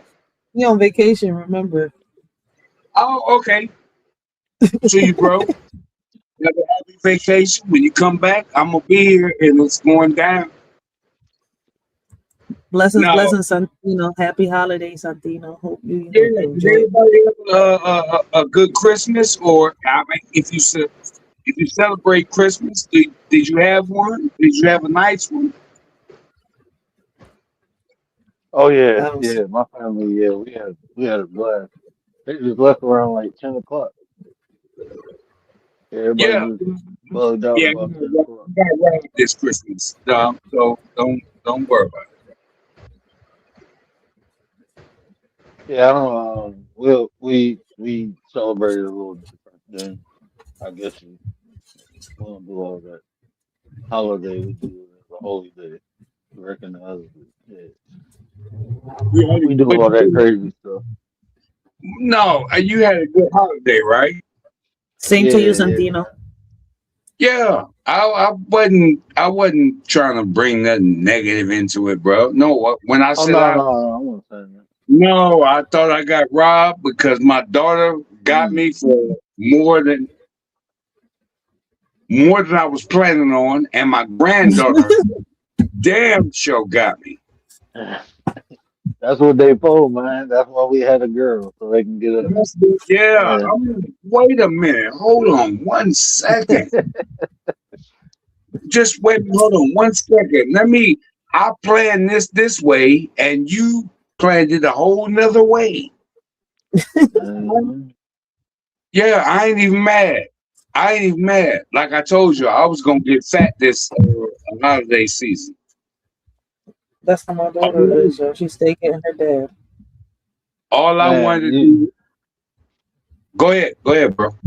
Oh no, my bad. I was about to say, man, my kids hit a lit.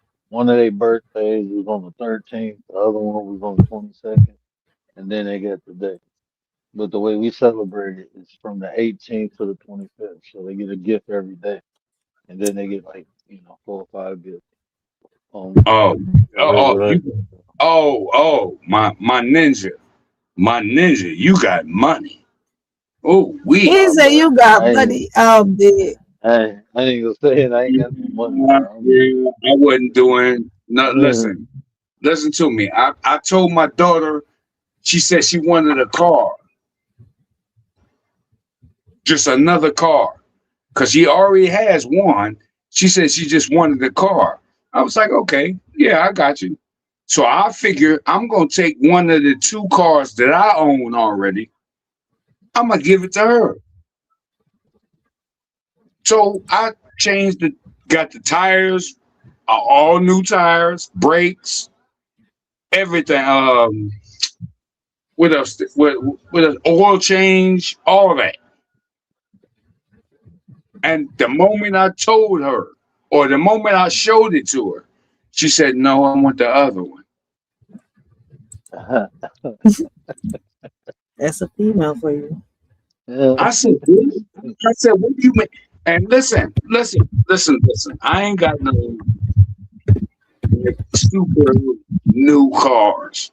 Trust me, but I take care of my cars. I always took care of them. And she was like, "No, I want that one." I said, "What you mean you want that one?" And that was like a day after I had went and got all that stuff done. The tires, the brakes, the oil change, the everything.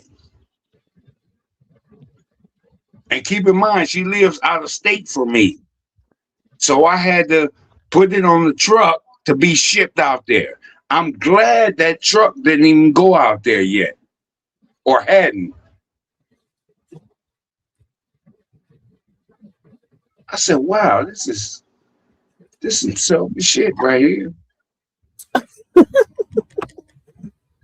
Yeah, I literally, I was like, just some selfish shit right here. What you mean? They know they can get daddy. Daddy fall for it all the time. Then he talking shit. They already know. Listen, she flew out here. I should have made her fly that car back out there. She flew out here just for family. I ain't mad. I'm not mad. I swear I ain't mad. I ain't mad at all. But I was like, wait a minute. Hold on. Are you serious? No, I don't want that one. I want this one. Listen, that's kids. Yeah, she got a good career, all that. But you know what? At the end of the day, shit, excuse me, I'm tripping. At the end of the day, you know what? I was kind of glad, because I'm like, every time I take this car, the BMW that she wanted, it took me like $700 to $1,000 to fix whatever was wrong. I'm like, oh, thank you. I appreciate you. Yeah, I appreciate that. He said it was a curse but a blessing. Yeah, I'm like, yeah, okay, cool. I'm gonna keep this Ultimate, and I still got a company vehicle. I'm like, oh no, I'm all right. Yeah, okay, appreciate you. Yeah, you do your thing. Since you like what that look like or feel like, yeah, go ahead, do your thing. Oh shit, we got the real life Samuel L. Jackson. Yeah, hey. Oh, you treading on thin water. You know that? Mr. Oates went and turned me into a mermaid. See that? Look at that mythical creature. We know we unstable, but a mermaid? You treading on thin ice, lady. Yeah, something tell me. Where's the answer at? Is he in the chat? I don't know. He's probably looking at, his, I don't know, is his boo life? I'm live. Man, salute to y'all, and I hope y'all had a good holiday. I hope y'all had a good good ass holiday, and I seen that. Did you see? I don't know. Do you watch Damn D? Sometimes it depends. I don't like the war that's between him and Kid. Seen that nigga run out of gas today trying to play his 13, 14, 15-year-old nephew in basketball. Oh, you should have seen that shit there. Wait, That what was happened? No, D. It was like 5 minutes. They said they was going to 15, right? D cut the game in half immediately. He cut the game in half. Like, no, we going to 7. D ain't got no. This nigga work out every day.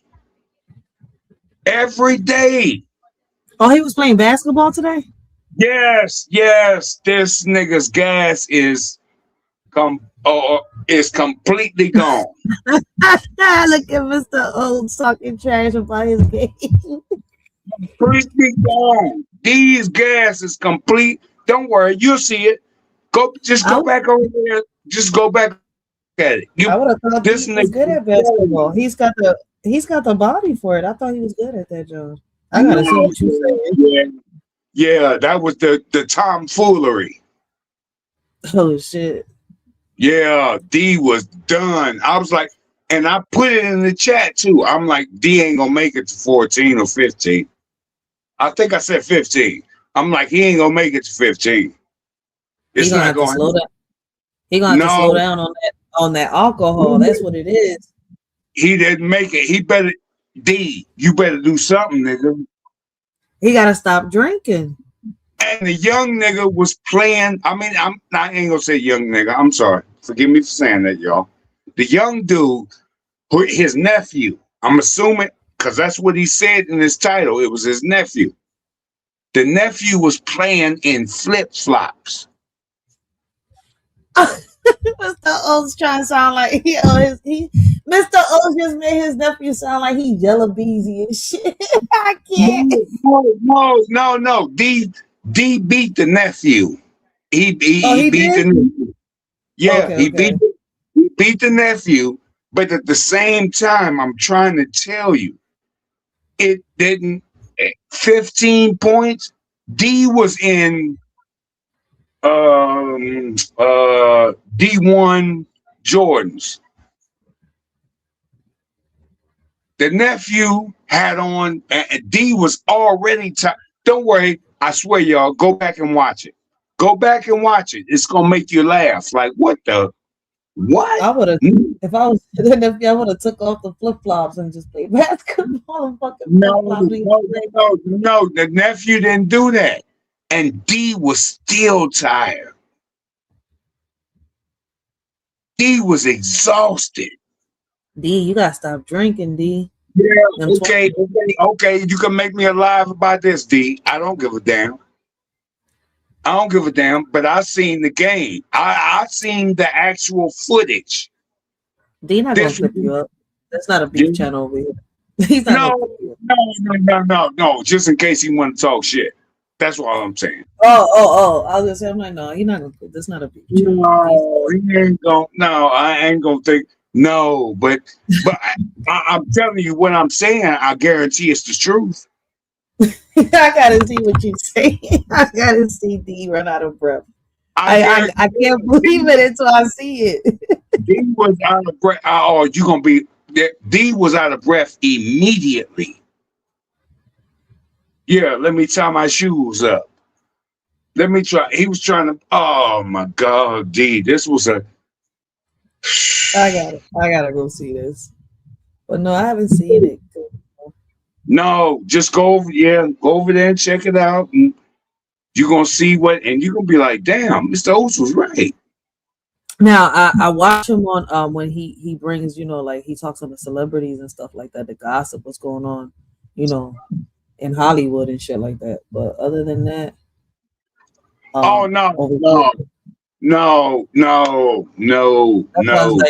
think you're talking about his beef channel, so I'm gonna have to go check it out.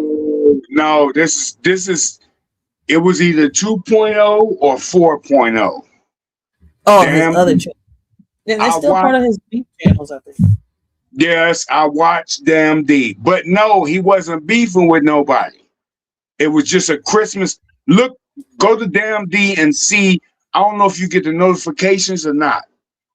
Go to Damn D and see where he got the me versus my nephew. All right, I gotta see this. Him running out of breath is wild. I can't. This shit was hilarious. The whole thing. I'm just like, oh my god. And well, you probably didn't. You got to catch the recap. I know Damn D got the what do you call them? The premieres. Blessings. Not the premieres. The uploads. Not just the upload. The chat. You understand what I'm saying? Yeah. Like so, same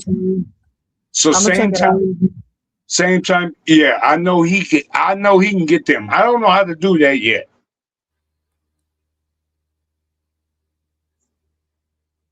Blessings, Ronald Jones. Welcome. Geechee in the building, baby. See, y'all ain't. What up, though, Ronald? What I do? Mr. O says, see? I ain't say nothing. I ain't say nothing. No, it's just that there's just some different ways. I probably should have said it like, oh shit, there's different ways of getting these live streams. Oh no, I'm gonna go check it out. When I'm done this live, I'll go check it out. No, I mean I'm talking about all of them because hold on, I wanted to tell you this too. You know, there's some of your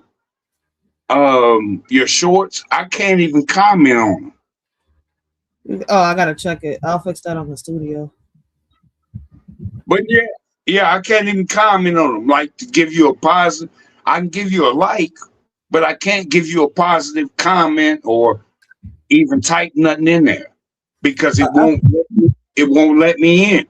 It won't let me like talk. No, I'll fix it in the studio. It's it be YouTube. Since I got monetized, man, YouTube been fucking with me. Good. Stay monetized.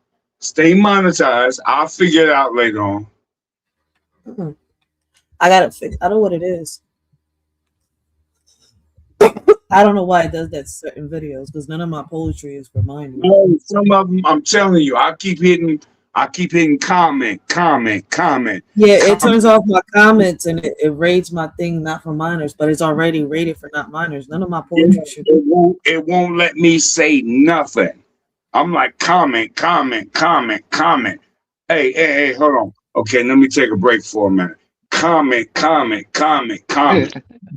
I'll fix it. I'll fix that in the studio. But I won't know unless somebody tells me.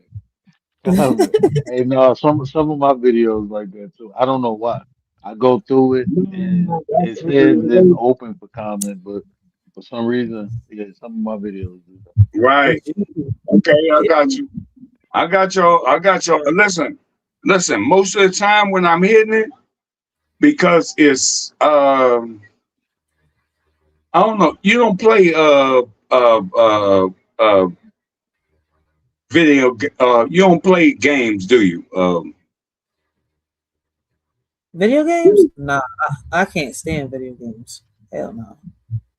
Okay, well, usually when I be hitting that, I got one TV on the game and I got another TV playing YouTube. So when I'm playing GTA or Call of Duty in the middle of missions, I'll be like, okay, hey, what? Yeah, hey, what's going on? Did you get the message? I don't hear nothing from you. No, I didn't know. But No, Mr. I Oates be said he playing Call of Duty. Shit, I couldn't be Mr. Oates girl, yo. Call of Duty gets on my nerves. I hear my son play that shit all the time. All you hear, grab a care package. Okay. What about GTA? That shit get on my nerves too. Okay, the other night. Well, I'm not gonna say the other night. I'm not gonna say the other night. I'm gonna say tonight and last night we had a Madden tournament. Do you like football? No, I don't like sports. I like music. I like movies. I like poetry. I'm different. Don't worry about it. We're gonna turn on that smooth jazz. Yeah. Don't worry about it. Yeah, we got you. I got you. We're gonna turn on that smooth jazz and leave it alone. No, we don't. Is that who I think it is? Ah, shit. We got YouTube's David Banner in the building. Y'all make sure y'all go check out. All right. Mouthpiece in the building. All right. Check them out. Great conversations, great topics. You will not be disappointed. All right. This is YouTube's David Banner. Yo. What up, bro? He be going in. David Banner. Yeah. He be, listen, look at him and then look at not the Hawk. All right, David Banner, he came out on Family Business. He does the movies and shit like that. I know you know who I'm talking about. No, we're not yet. The actual David Banner. And not Bruce, whatever his name is, Hawk. You talking about the rapper David Banner? Oh, he a rapper? I've seen him in movies, so I didn't even know he was a rapper. So yeah, him. Okay. Right now he's doing that show, Family Business, in New Orleans. Yeah, David Banner. Him, yep. I gotta correct it because when I say David Banner, motherfuckers be thinking Hawk. But yeah, I be saying Hawk because it's funny as shit. But I be this Bruce Banner. Yeah, Bruce Banner. Mm-hmm. But this ninja right here, he look like Bruce Banner. Yeah, Bruce Banner is the original. Yeah, that's the original Hawk. David Banner. No. No, I gotta correct it because people confuse it. David Banner. Yeah, David Banner was that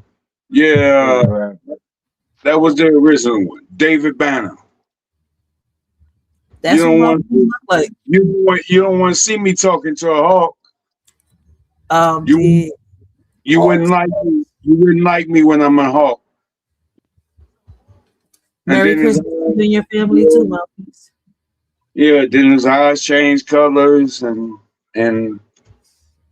all that.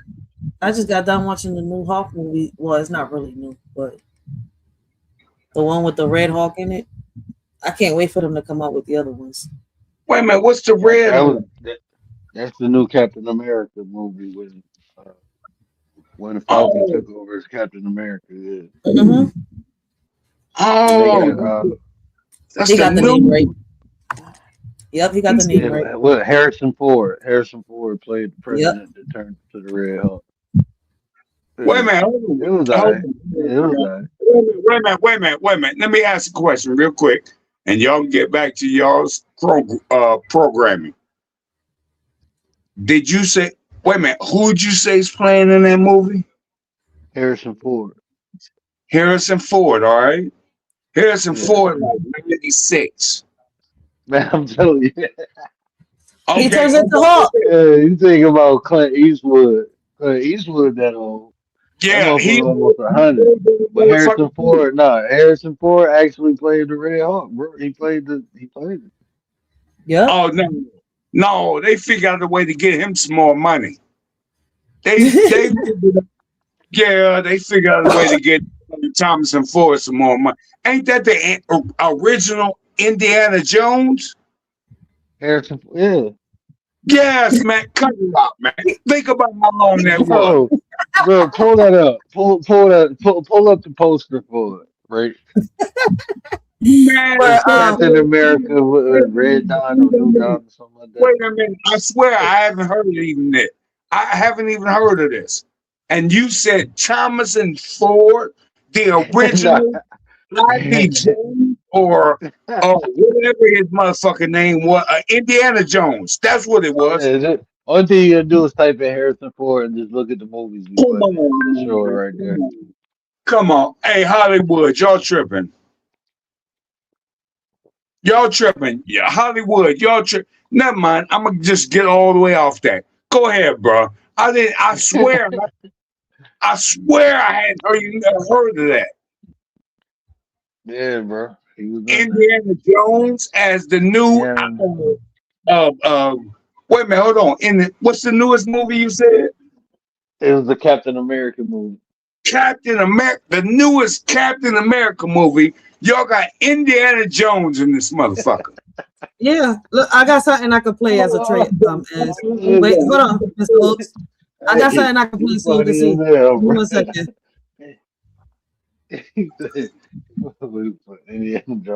Listen, here you go. I can play this because they're reviewing and reacting to it. So he can actually see Harrison Ford. Not Steve Rogers. You're right. I'm not. Hey, welcome back to Screen Crush. I'm Ryan Airy, and these are all of the Easter eggs, references, and little things you might have missed in Captain America: Brave New World. Jeez, person, you look fancy. This movie is packed with I'm trying to get him. Oh, here we go. Here we go. There you go. Passed away in 2022. So see how that Ross is basically a co-lead in this movie. He's always been portrayed as just the antagonist of superheroes, but this is the first MCU movie that kind of treated him like a real person. The central story revolves around this idea: can Ross change? Like the character that we've seen in the past was an obsessive monster who even put his ambition in the love of his daughter. Don't ever speak to me as your daughter again. The leader's goal in this movie is to prove that Ross is still that monster by turning him into. Stop this for a minute. Stop this. That's the old Ross. Listen, I'm gonna need you to stop this. A lot of this. Holy shit! Oh my god! Oh wait. He said, "This cannot be real." No, that can't. No, I'm gonna need you to stop for a minute. I'm gonna need you to stop. That made my stomach hurt. How? That nauseated. He did his thing, though. No, that nauseated. That made me sick to my stomach. So I'm sorry, y'all. If y'all didn't feel what I'm feeling, you ain't. Wait, Dave.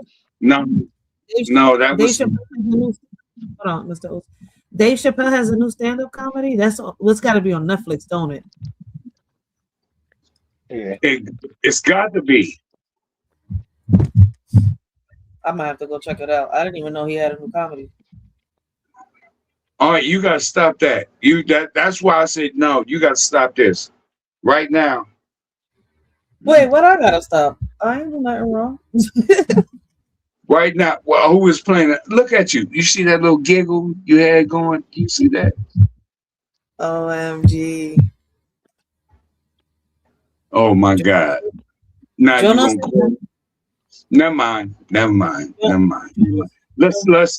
Let's talk real quick. Can we? Let's have a. Woo! We did drink after that. We need a drink after that. We need like some type of like toast to the new year or to Christmas, or before Christmas ends, or after Christmas has ended, or no, don't do that, y'all. Yo, the word fucked up Mr. Oates with that one. He's like, show him. I showed him, and Mr. Oates said, I feel sick to my stomach. I didn't mean to make the man sick. Yeah, that nauseated me. That made me sick to my motherfucking stomach. You don't like Harrison Ford? No. That wasn't. No, never mind. We'll talk about this tomorrow. The whole thing. We'll talk about that tomorrow. Harrison Ford, just like, damn, they just used Harrison Ford. Ain't that the original mother? What's his name? Indiana Jones. I can't. It was the oath. Yep. Yeah. You better not. You better not. If you can't, you better not. That's old right here. Still lingers because the opening score uses military drums as Ross's theme to show that deep down he's still an old soldier. Initially, we see Ross as a silhouette, hinting that look at Harrison Ford. See his face? Confronting his dark side. And maybe, like Dewey Cox, Ross just has to think about his whole life before he presidents. Now we see that his campaign slogan was "Together," much like on our Ross 24 shirt. And we see that this is how Ross hopes to govern, by bringing together the nations of the world for a common cause. Notice he's even wearing a striped red and blue tie to show that he is trying to be president for the red and blue states. And of course, this is Harrison Ford's second time playing the prez, after he beat up Gary Oldman as a terrorist in Air Force One. Fun note about that movie, there was a scene where they couldn't quite get the punch right, and so he told Gary Oldman, just slug me in the face. So this punch is real. But Ross's rosebud is his only family member, Betty Ross. Even now, at the zenith of his power, he still just wants to know if his daughter... Because I know where this is going right fast. I know this is where it's going. Go ahead. I'm about to put you on mute for a second. I'll be right back. Wait. I thought I was drinking. Mr. Oates. He said, I'm going to put you on mute for a second. I'll be right back. I was like, okay. Do I go on mute? I don't got my cricket sound on here. Wait, what do I got? I don't got the cricket sound. What do I have on this, John? I figured out how to juice this little. Soundboard. Yep. Oh, here we go. No. Okay.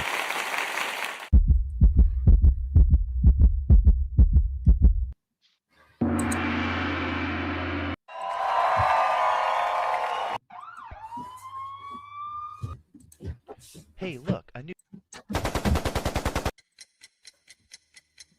Yep, I gotta upload my little cricket sound.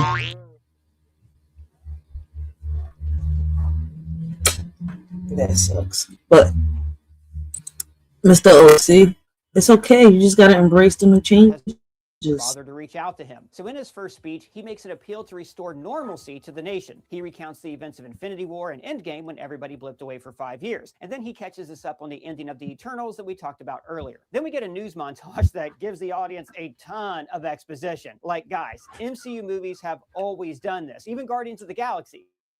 Scattered riots broke out across the Kree Empire today, protesting the recent peace treaty signed by the Kree Emperor. But in this movie, the broadcast also randomly mentions that Betty Ross was Banner's girlfriend. This was clearly stuff that was added in reshoots, and it's not very good. But in the news montage, we also get to see Harrison Ford with a mustache, and it looks ridiculous. So this is when we find out that he blamed the Abomination's Harlem attack on Samuel Stearns, as we transition to Sam's opening mission. So we start with this guy in the chair, Joaquin Torres, the new Falcon. Torres appeared in Falcon and the Winter Soldier as Sam's Air Force buddy who was good at fixing. We're about to explain this whole goddamn movie. Hold on 1 second. Yeah, I was about to say yes. I was wanting to see Harrison Ford. That's his latest movie.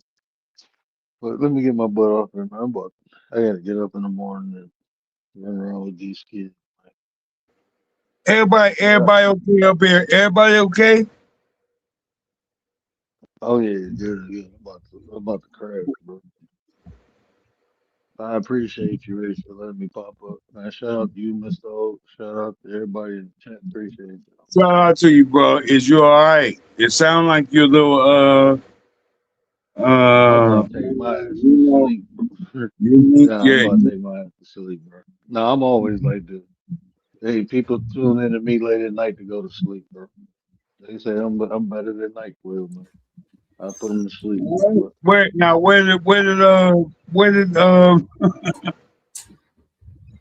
where the hell did Dimples go? I'm right here.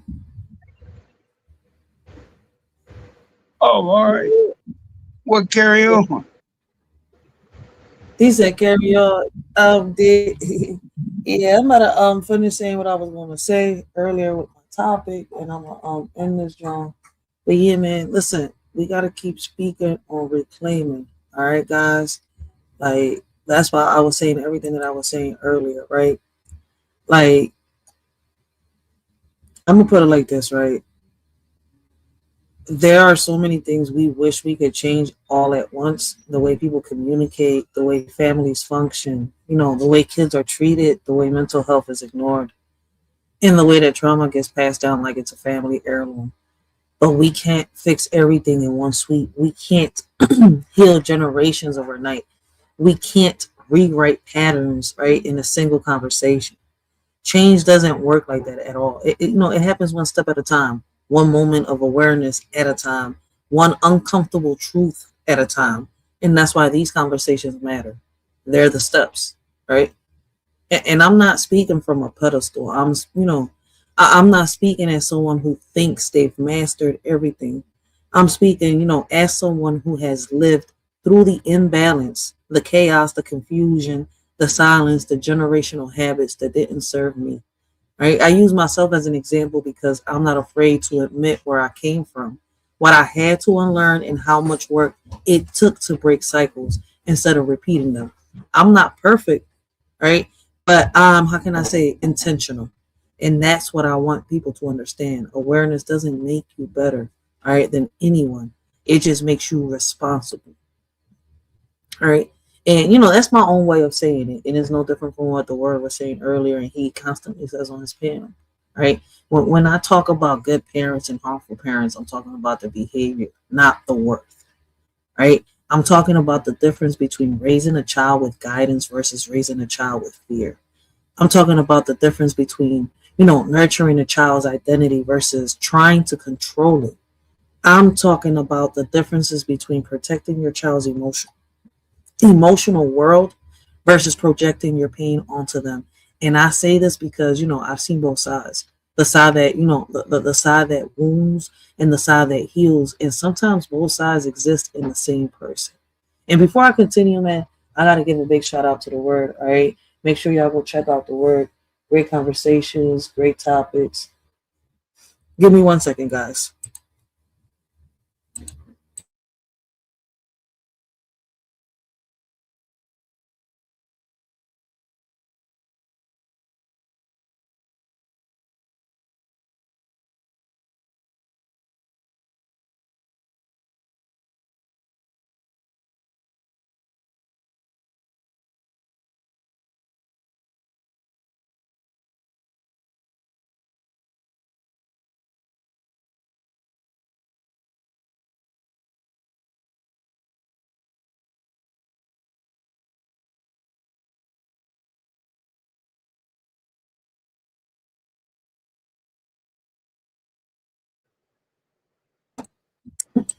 My bad. I had to attend to What you do? You mute or something? Yeah, I was dealing with my kids real quick. No, they off school. They off school, so listen. But yeah, man, make sure y'all go check out the word, man. I appreciate the word for coming up here. And listen, man, you can always gain something out of what word is saying. But back on topic, right? Like the whole point of this live is right because we constantly say reclaim, and I don't give up, right? I'm going to take a couple of days off, right? One for my mental. I got a lot of things going on, right? Besides me working, dealing with my kids, trying to deal with this community center, which is me putting boots on the ground, right? And getting myself together. You see where I'm coming from? And coming on here live, sometimes we how can I say, we feel like, we get a little frustrated sometimes, especially when, you're putting in the work, right? And you're surrounded by those that appreciate, but those that don't. You see where I'm coming from? It's like having an angel on one shoulder and the devil on the other. Because sometimes, when people are unappreciative, it makes you say, fuck this. What's the whole point? But then you got to think about the bigger picture. All right. That's why I say these things. Hey, listen to me. Hey, Dimple, What's up, Mr. Oates? why don't you, sometimes, if I remember correctly, or if I'm not too high right now and too full, He said too high. the drop is your dude, right? What happened? Okay. What platform was you just shouting out? The word. No, the word is not my dude. The word. I'm sorry. Yeah. I'm sorry. Yeah, that let me know I'm high. Mr. Oates funny as shit. No, Yeah. my dude don't got no social media. When he comes here, like he hops on the panels, he'll hop on my channel. So one of these nights, just put the word in your title, and me and him can come here and chop it up. I got you. Ain't that who you was talking to me about before? Who, the word? Yeah. Yeah, I got you.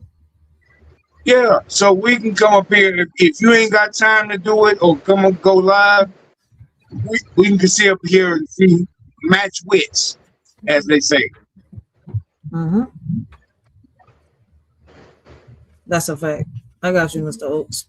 Okay, so I don't know, and I ain't. Hey, you gonna be trying to put me on timeout and everything, like damn. Dude, Mr. Oates. You gonna be trying to put me on, trying to tell me what to do with my channel, and no, I'm just saying, if you ain't got time, me and the old boy, we can come chop it up.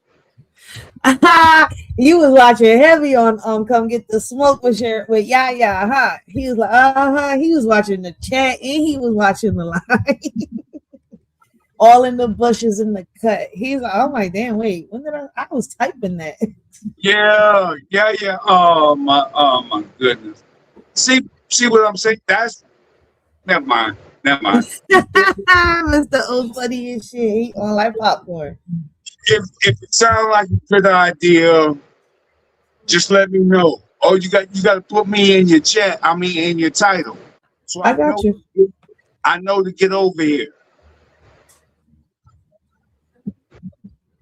I got you. I'm gonna talk to the word, and then I'm gonna schedule a live for y'all.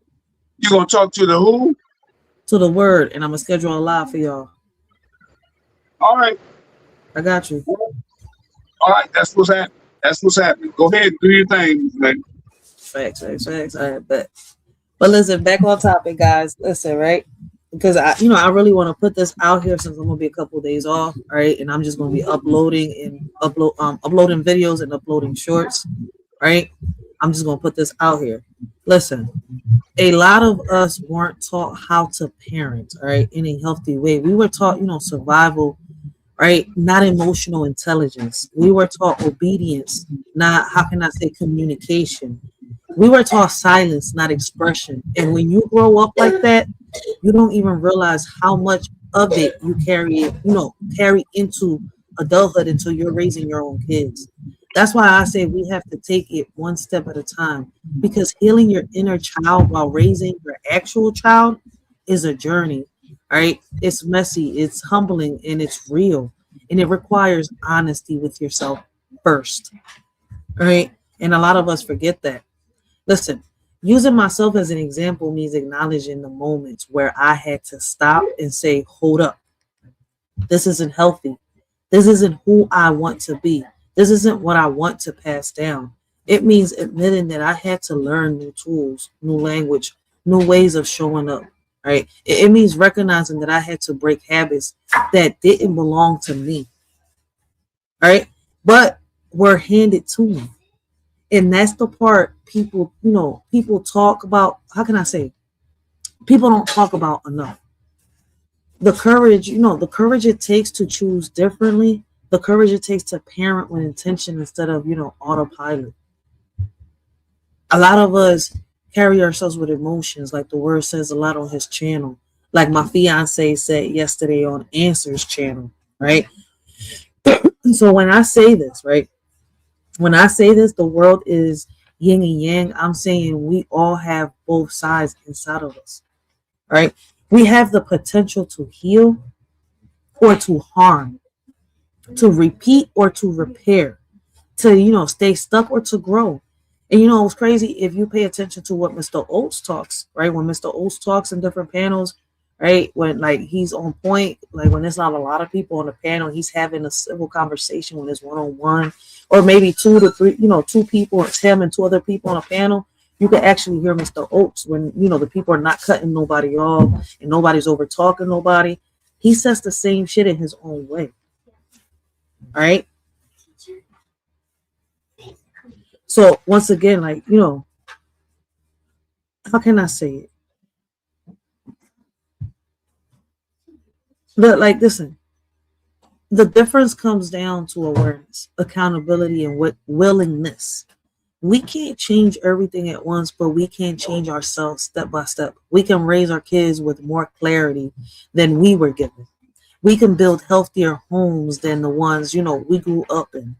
And when we reclaim the parts of ourselves in our community that we thought that were lost, that's the work. That's the balance. That's the movement.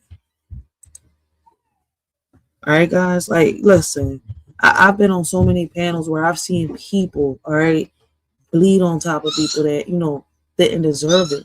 And I've seen people be so humble and give chance after chance. And it's kind of like, you have to, stay in your lane in that moment, because it's like, if you give your opinion, you're screwed. If you don't give your opinion, you're screwed. So either way, you might as well, just stay in your lane, because either way, you're screwed. Sometimes when you insert yourself in people's beef and people's dramas, right, you end up being the one that gets the fucked up end of the stick. Real shit. You can't put yourself or insert yourself. You can give an opinion and leave it at that. But to continue on, no. That means you want to be a part of the drama. All right? I'm not just talking to you. You gonna say something, Mr. O? Wait a minute. Hey. Dimples. Talk to me, Mr. Oates. I don't even want to be the like I'm trying to bring the topic down or nothing like that. You good people. Mm-hmm. I'm listening. No, I'm just saying, you good people, and it's like it's hard for good energy. Maybe I need to say it another way, but it's like it's hard for good energy not to make its way out towards the people. Facts. That's why I'm saying what I'm saying. And that's why I say like they don't. Even if y'all, I don't give a fuck who I ain't gonna say that. I don't care who you are. If you're trying to draw negative energy from away from me towards riders, no, you can't do that. That's what got me over here this time of night. He said, I like the positive energy. And that's what I'm trying to say. You see where I'm coming from? Like, I've seen people, right, that like the drama and the beef, but can't handle what's being said in a positive channel. And I'm like, sometimes I wonder, like, why is you constantly here if you feel like you're always being attacked? Like, people are just expressing and having conversations. No one's debating and deflecting. You see where I'm coming from? But you constantly come back to where you feel uncomfortable. Hey, but, I can't, tell nobody, hey, stop coming or stop doing this, because, unless they want to change and they want to, better themselves, you can't do it. On some real shit. And, I had to learn that here on these platforms. For real. I had to learn to stay in my lane, because some things sometimes is not even worth it. Like, you can sit here and constantly have a conversation with somebody and it keeps going left. You get bored of that shit. You get tired of it. So it's like, you have to respect yourself. Let me, I know 2 + 2 is 4, but if I -1, which is me, right? You see where I'm coming from? it leaves them 3, but at least I'm not a part of the equation. For sure. That's why that's why I think I've been thinking, like, when when I think about coming up with a channel, you know what? It's gonna be like a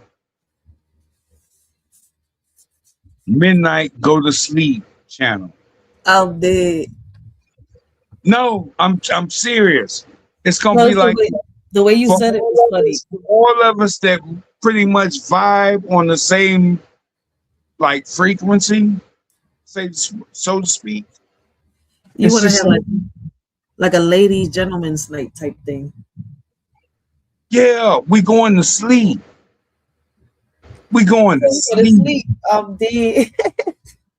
we all going to sleep. That's what I think my niche is.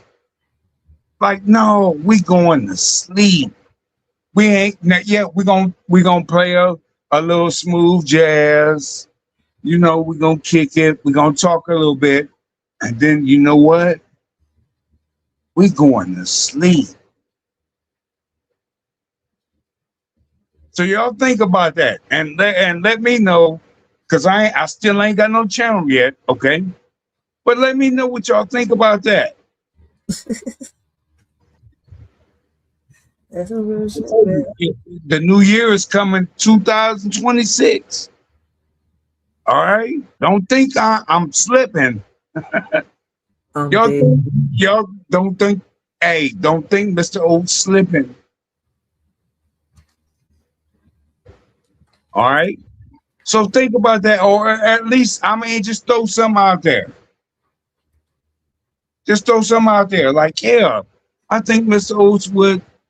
Yeah, he'd be cool with this or this with that. I'm gonna finish saying what I'm saying because I know that me and you are going to get in trouble with the sheriff pretty soon.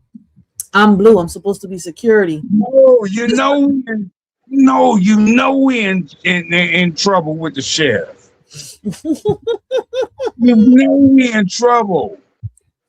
He went on Answers panel and he came on my panel and I let him up. Okay, yeah. She gonna put me on the little death chamber. And she's like, you ain't follow orders? I got you. See, listen. You in trouble right now. Listen, we gotta. I'm gonna let you handle y'all's business. I ain't got nothing to do with that. We gotta have fun, guys. Like, listen, all this is entertainment for real, except for the messages. But everything else, like the jokes, the how can I say, the playing around, that's entertainment on some real shit. Right? None of us really know each other. We just gotta laugh about everything we do and talk about on these drones. We can't let that shit get to us. Like, for real, we just be playing around and goofing around. And that's the whole point of this, John. Like, listen, we don't just bring awareness, all right? We have conversations and we're able to fall back, relax, chill, and just goof off sometimes. And not in a stupid way either, because when you say that, I think that shit goes over people's heads too. But anyways. What? You trying to blame something on me? No, not wait, what? I was talking about the dumb people. I'm playing, damn. Oh, I was getting ready to say, I was like, wait, no, Mr. Oz, I was talking about the dummies in the back that don't understand English. No, listen. Today, well, we already into the day after Christmas. It's already the 26th. It's 1:43 a.m. Shit. Yeah, don't worry about it. Let's get into today. Let's call it. Let's get into today. Yeah, all right. That's why I said, listen, I'm gonna get all this out my chest, and listen, y'all gonna see me, but probably on other people's panels or something. But man, listen, I'm falling back and I'm enjoying the content that's being put out on some real shit. Listen, these next couple of days until 2026 come, I'm enjoying them with my kids. I don't think how many people understood actually how fun the past 72 hours has been. Mr. O's funny as shit. No, seriously, I'm dead serious. It really has. Listen, yesterday when we was on Answers panel, like Answer, even Breezy, right? Even though he came in with a disrespectful joke, right? Y'all was able to have a decent conversation with my fiance. You see where I'm coming from? And that's what we're trying to show, that we can do these things, but motherfuckers are drawn to the fucking drama. Man, y'all don't. Hey, I'm gonna put it like this. All right, I'll put it like this till tomorrow, and then I'm gonna drop off. Some of you assholes have not gotten the message. It's been funny. Yeah, they're too busy looking at the messenger. It's been hilarious. It's been off the chain. Shut up, you assholes. Mr. Oates, it's like I was saying earlier with the Nicki Minaj situation. Too many people too busy looking at the messenger and not the message. It's like me, right? I'm gonna put this as an example. Listen, I don't like Nicki Minaj because of what she represents. You see, what I mean by that is, why are you not laughing? I'm not. What she was saying wasn't, to laugh at. But just because I don't like her doesn't mean I'm going to bash her for what she said. She was speaking some facts. No, I'm not talking. I'm not. Oh, you lost me. Yeah, I probably lost you. Yeah, because I'm like, why you not laughing? I'm like, because the topic wasn't funny. The whole message tonight has been to laugh. Yeah, you got to laugh to heal. You better laugh to heal. You better laugh. Wait a minute, hold on. And let me say this too. You have to laugh to keep from crying. Mm-hmm. If you niggas ain't laughing, y'all some sad motherfuckers. Y'all some sad motherfuckers. If you can't laugh at all, y'all sad, bro. That's a fact. But listen, right? I can't. I swear, and I'm not even running like this. Ain't no play or nothing. No. If you can't laugh, nigga, you are in pain. That's a different way of seeing it. Come back up here and talk to Mr. Oates, nigga. Come back up here and talk to Mr. Oates, nigga, after tonight. Right now, tonight, I want you to laugh. Just laugh for tonight. You need to come back up tomorrow? Okay, come back up here tomorrow. But no, niggas, don't do that. Don't just keep crying. Don't keep laughing if you don't know how to cry, bruh. Come on, man.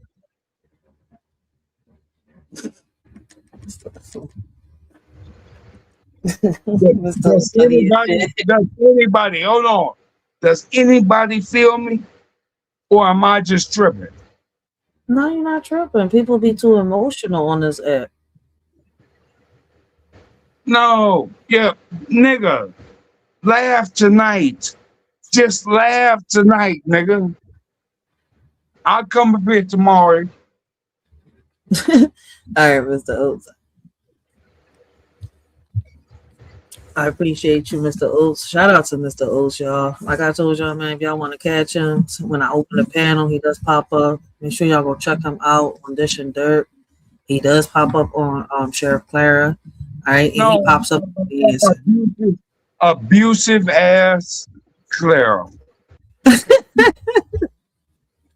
Yeah, abusive ass Clara. I do be over on Claire. I fuck with Claire. That's my girl. My nigga answer, and of course riders. He said, "She gonna get you." Yeah, whatever. What? Yeah, that. Yeah. But of course, I mess with Clara. I mess with answer, and I mess with riders.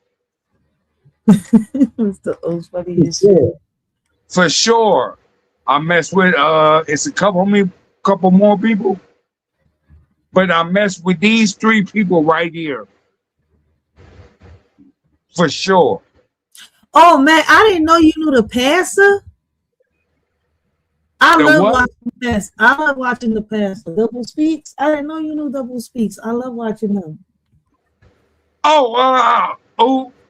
Double? You talking about Double? Yes, I love watching him. Yeah. Double ain't been live for a long time. I know he just came back, and I noticed you was on his chat. I was like, damn, he ended the live when I noticed Mr. Yeah, I mess with Double too. I mess with Double.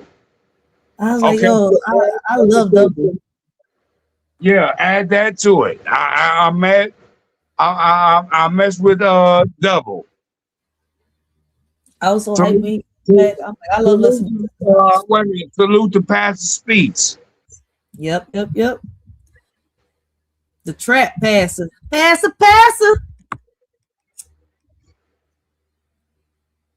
Yo, he funny as shit, yo. Like, I love him. Like, I love all his personalities. I love the motivational passer and the trap passer, yo. I swear to God. Look at you.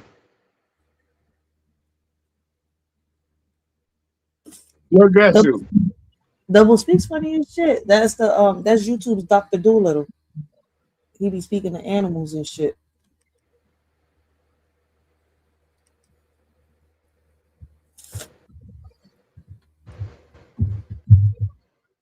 But yeah, let me get back on topic, man, because we already 2 hours 43 minutes. You already shook. Huh? Who shook you? Who shook you already? Was it Pastor Speaks? What you mean shook? Oh, okay. Never mind. Mr. O's keep forgetting we from different generations. I'm like, wait, he said shook. I'm like, anybody shook me? Did I get you shook? What's that? Like scared? Oh my God. No. Carry on. Go ahead. He's like, did I get you shook? Wait a minute. You gotta break it down. Yeah. Go ahead. Go ahead and do your thing. Mr. O's funny as shit. All right, but listen, I'm gonna get back on topic because we've been on this job for like 2 hours 43 minutes, man, and I still gotta get up in the morning. All right, but listen, I'm not just talking to talk. All right, I need people to understand that everything I say comes from a place of lived experience, not theory. All right, I had to look in the mirror and face reality, and let me tell you, right, that's one of the hardest things a person can do. When you finally stop running from yourself, when you stop distracting yourself with noise, when you stop pretending everything is fine, that mirror becomes a battlefield. And what I saw staring back at me, all right, back then wasn't, what I thought I'd become. It wasn't the version of myself I imagined I grew into, right? It was someone tired, someone layered, someone carrying things I never signed up for. That moment forced me to confront, the truth I've been avoiding. I was lost in the reflection, searching for clarity, like it was oxygen. I kept asking myself, how did I get here? When did I drift this far from who I used to be? And the truth is, how can I say? The truth is, it doesn't happen at once. It happens slowly, quietly, in the background of your life. Right? You compromise a little here, you ignore a red flag there, you swallow your feelings to keep the peace, right? You shrink yourself to fit into spaces that don't deserve you. And before you know it, you're looking at a version of yourself that feels like a stranger.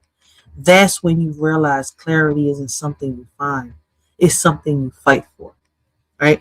Who I am now is a different entity, and I had to accept that growth. Growth changes you, pain changes you, healing changes you, and sometimes the person you become doesn't match the blueprint you had in your hand, right? That doesn't mean you failed. It means you have evolved. But evolution, can feel uncomfortable when you're still attached to the old version of yourself. I had to learn that, outgrowing Wait a minute, wait a minute. I'm gonna kick your ass. You gotta say something important for cutting me off. Because I was a little personal there. I know you were. Were you talking to me? Nah, I'm talking to everybody. Because I'm not ashamed of who I was. I'm done. Mr. Oh, funny as shit. But listen, on some real shit, right? I had to learn that outgrowing who you used to be is not betrayal, it's alignment. It's stepping into the version of yourself that life has been pushing you towards, even when you resisted it. Right? Listen, the image staring back at me had unfamiliar eyes that had seen too much, held too much, survived too much. I struggled to recognize this new, disguise because it wasn't a disguise at all.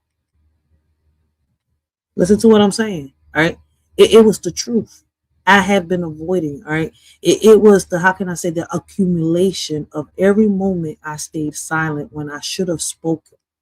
Every time I settled when I deserved more. Every time I carried weight that wasn't mine. That unfamiliarity wasn't failure. It was a wake-up call. It was my spirit saying, you've been living on autopilot, right? It's time to come back home to yourself, right? I realized I had been caught in, I realized I had been caught up in lies, right? Not lies told by other people, but lies I told myself, right? Lies like, I'm fine, I don't need no help, this is just how life is, I can't handle it alone. I can handle it alone, right? Those lies, became armor, but they also became chains, right? They keep you functioning, but they keep you disconnected. They protect you, right? But they also trap you. And when you left behind those lies, all right, long enough, you start believing the disguise more than the truth. That's when you lose yourself without noticing, right? Living in a disguise is exhausting. It drains your spirit, your energy, your joy. It makes you feel like you're performing instead of living. And the worst part is you start thinking that the disguise is safer than the truth, right? But safety built, all right, on suppression is not safety. It's survival mode. Like Billy Carson was saying earlier in the video, right? In survival mode is not meant to be permanent home. It's not. Right? I had to admit that I was hiding behind a version of myself that wasn't authentic. And let that realization, all right, and that realization shook me, all right? It forced me to confront the parts of myself I had buried because they were too painful or too real. So now, right, I'm breaking free from the self-made guys. I'm peeling back the layers, all right? One truth at a time. I'm choosing honesty over comfort, growth over familiarity, right? And alignment over approval. I'm reclaiming the parts of myself I abandoned. I'm rebuilding the identity I lost, and I'm doing it loudly, intentionally, and unapologetically. Because the real me, the healed me, the aware me, the evolving me deserves to exist without disguise. And so do y'all. Anybody that has ever felt like that. And if my journey helps someone else look in their own mirror and choose themselves, then every step of this process, all right, every live I've made, every conversation with every person I've had on my panel, on and off social media, is worth it. Like, to me, I don't care about the money, the glitz, or the glam. We got comments. I didn't even know we had comments. We got trolls. Well, let me help you out. You don't gotta be here. The show sucks so much, but yet you're here. You're listening. Nothing more than a keyboard warrior. Enjoy your night. Have a Merry Christmas and a Happy New Year. Bye-bye. Buenas noches, mucho gusto. Anyways, back on topic. All right, listen. Wait a minute. We got a happy Merry Christmas.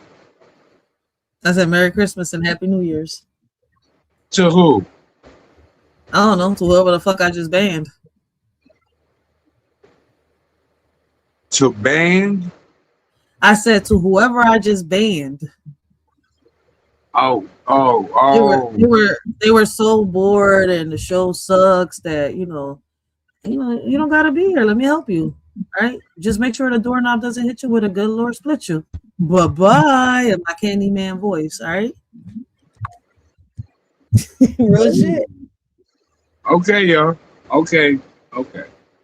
Go ahead. I'm just listening. All right. But back on topic. Like I said before, man, a shorty always uses herself as an example. I don't got time to talk about other people. I can only use me as an example. All right. Listen, past mistakes have a way of haunting us. And I'm not afraid to admit that mine still linger, right, in the corners of my mind. They show up like shadows of regret in the mirror's gaze, reminding me of choices I've made when I didn't know better, didn't feel better, or didn't, believe I deserved better.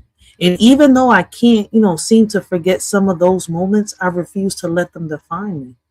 I refuse to let my past dictate my fate, right? That's the difference between, staying stuck and choosing growth. One keeps you chained to who you were. The other pushes you towards who you're meant to become. And that's how you break the chains of society, right? To become who you're truly meant to be. Listen, there comes a point in time, right? There comes a point, I'm going to put it like this. There comes a point where you have to embrace change and navigate through the uncomfortable parts of your own truth. Revelations hit hard, right? They don't trap you on the, on the shoulder. They punch you in the chest. Truth cuts, deep within, especially when it's, exposes the parts of yourself you try to hide or justify. But, that's where the real work begins. That's where healing starts, when you stop running from the truth and start walking, towards it. Even if your legs shake, you begin reclaiming the pieces of yourself you thought were lost. Accepting your flaws and scars, right, is not easy. It's messy and humble. It's emotional. You look at yourself and think, where do I even begin? Right? But the beginning is right there, right? The acknowledgement in the, willingness to say, yes, I messed up. Yes, I've been hurt. Yes, I hurt others. And yes, I'm still worthy of growth. That level of honesty is uncomfortable, but it's also liberating, because once you stop pretending, you start transforming. Listen, transformation is not a pretty process, right? It's shedding old skin and peeling back layers you outgrew and letting, go of identities you built just to survive. It's realizing that the version of you that got you through the storm is not the same version that will lead you into your future. And that's okay. Because growth requires release. Healing requires surrender, right? Becoming your true self requires letting go of the mask you wore to protect the wounded parts of you. And I'm hoping people understand where I'm coming from. I've learned that, rising from the ashes isn't, just, a poetic line. All right. It's a lived experience. It's choosing to rebuild even when you feel broken. It's choosing to stand even when you feel weak. It's choosing to believe in a version of yourself you haven't fully met yet. And every time I choose to rise, I let my true self win. Not the self shaped by fear, not the self shaped by regret, but the self shaped by resilience, awareness, and intention. Right? Sometimes we have to look in the mirror and confront the stranger in the glass. That moment when you realize you don't fully recognize the person staring back, that's not failure, right? That's awakening. That's your spirit telling you it's time, to, how can I say, realign. It's time to reconnect, to rebuild.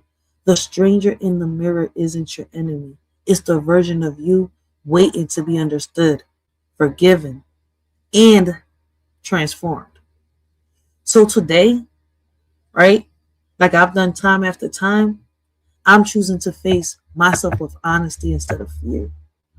I'm choosing to, acknowledge my past without letting it control my future. And I'm choosing to embrace transformation even when it feels uncomfortable. Because the truth is, we all have moments where we lose ourselves, but we also have the power to find ourselves again. And when we do, when we rise, when we heal, when we reclaim our identity, that's when our true self finally steps forward and says, I'm here. I survived, and I'm sure as hell is ready. Listen, some people on and off this app really need to find a way to heal themselves instead of bleeding on people who never hurt them. And I say that with love, but also with firmness, because unhealed people don't just suffer. They spill their, insecurities, their projections, their bitterness, their unresolved trauma onto anyone who gets close enough. And then they act confused when relationships fall apart or when people distance themselves. Healing is not optional if you want to show up in this world without causing, how can I say, collateral damage. It's a responsibility, not a luxury. One thing I know for sure is I'm not anyone's God, priest, therapist, or emotional janitor, right? I'm not here to babysit egos or carry the weight of someone else's unprocessed pain. I've done enough of that in my life, and it's drained me. I've grown now, right? And I'm gonna put it like this: I'm grown. I said I've grown. Like, what the hell? Get it together, right? I'm grown now, and I expect the people around me to be grown too. That means taking accountability for your actions, your triggers, your patterns, your healing. That means not expecting others to fix what you refuse to face. That means weaponizing your wounds against people who are simply trying to live their lives. My bad, not weaponizing. My bad. You can tell I'm tired, but I'm definitely going to get this shit out this live. I'm going to get this all out on this live today. On some real shit. Because listen, like I said, the next couple of days is for my kids. I don't celebrate holidays, but I sure as hell, you see where I'm coming from, want to spend just this time with them. All right. Listen, we have to leave the childish games behind. The passive aggressive comments, the victim playing, the emotional manipulation, the blame shifting, all that, all that is childish. And it's wild how many adults, still operate like they're stuck in middle school, emotionally. Listen, growth requires honesty and it requires self-awareness. It requires the courage to say, I was wrong, or I need help, or I need to work on this. But some people would rather stay in denial because accountability feels like an attack when you're not ready to face yourself. Like, I understand that some people take longer to mature than others, right? Life doesn't hand everyone the same lessons at the same time. Some people grow through experience, some through pain, some through reflection, and some through hitting rock bottom. But once you know better, you do better, or at least you should. Knowledge without action is just ego, and awareness without change is just performance. If you know better and still choose the same toxic patterns, that's not a lack of maturity. That's a lack of willingness. And let's be real, like some people never mature, like not emotionally, not mentally, not spiritually. They age, but they don't grow. They get older, but they don't evolve. They collect years, not wisdom. And that's why I always say age ain't nothing but a number, because maturity has nothing to do with how long you've been alive. It has everything to do with how deeply you've reflected, how honestly you've healed, and how intentionally you've changed. I've met teenagers with more emotional intelligence than adults twice their age. I've seen elders who still throw tantrums when they don't get their way. I've watched grown people crumble at the slightest accountability because they've never built that emotional muscle, all right, to handle the truth. And that's why healing is so important. Without it, you stay stuck in the same cycles, repeating the same mistakes, hurting the same people, and wondering why your life feels like a loop. So when I speak on healing, all right, maturity and accountability, I'm not doing it to preach. I'm doing it to remind people that growth is a choice. You can either confront your wounds or continue bleeding on people who didn't cut you. You can either evolve or stay emotionally stunned. All right. You can either take responsibility or keep blaming the world. But at the end of the day, the people who truly want better will do better. And the ones who don't, they'll keep proving that age really ain't nothing but a fucking number. And tell me I'm wrong. Tell me that within our communities, grown ass adults, within these social media platforms, you don't got grown ass adults acting like little kids and little kids acting more mature than these adults. Some adults should feel ashamed. They don't give a fuck. But they cry like little fucking kids when somebody comes back and clap at them and respond back and tell them, you ain't nothing but an immature ass adult.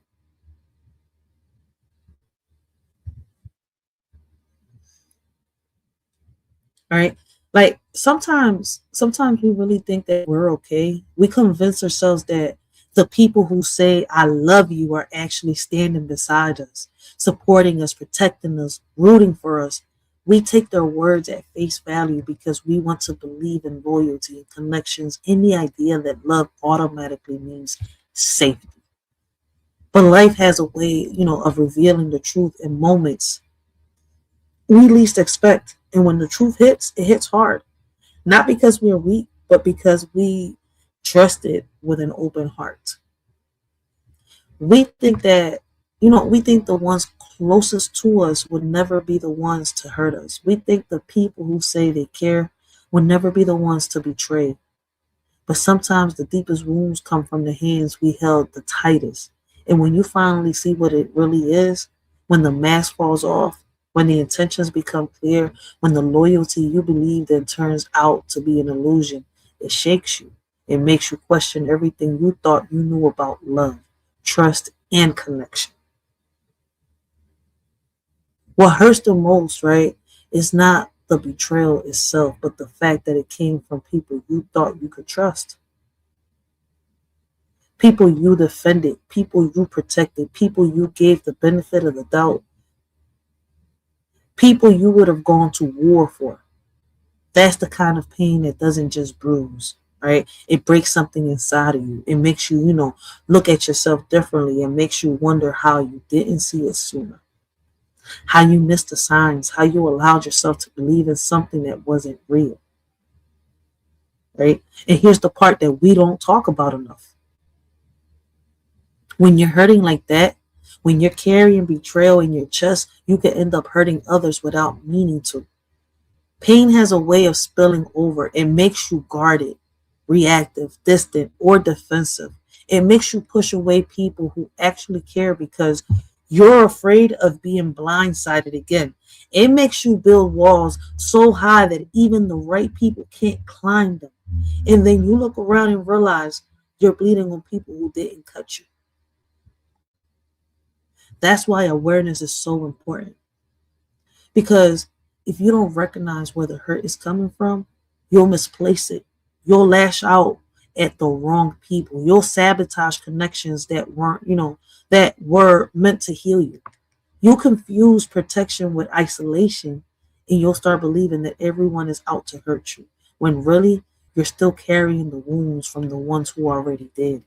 Healing requires honesty, not just about what they did, but about how it changed you. Right? It takes strength to admit that betrayal left a mark. And it takes courage to say, I'm not okay. And even more courage to do the work to become okay again. Healing doesn't mean pretending it didn't happen. Healing means acknowledging the pain without letting it poison your future. It means letting, how can I say? It means learning how to trust again without being naive. It means protecting your heart without handing it. It means understanding that not everyone deserves access to you. And that's not bitterness, that's wisdom. So when I speak on this, I'm not speaking from a place of anger. I'm speaking from a place of truth. Sometimes the people who say I love you are the same ones who break you. Sometimes the people you trusted the most are the ones who teach you the, harshest lessons. But those lessons don't have to turn you cold. They could turn you, aware. They could turn you intentional. They could turn you stronger. And once you recognize the difference between those who love you and those who, only say they do, you stop hurting the wrong people and start healing the right parts of yourself. The whole purpose of this live is about healing. All right. Manifesting. All right. Letting go of the trauma that, held us back. Some of us have mastered it. Some of us are still trying to figure it out. A lot of us, right, they have figured it out or passing it on to those who need it. My channel is not for everyone. You see where I'm coming from? But the right people, those that understand, will come along. We'll have conversations. You see where I'm coming from? And I appreciate them when they do come. But, give me 1 second, all right? I'm not a man, but I just feel as though it's funny, all right, to say this. I'm about to go drain my lizard. I'll be right back.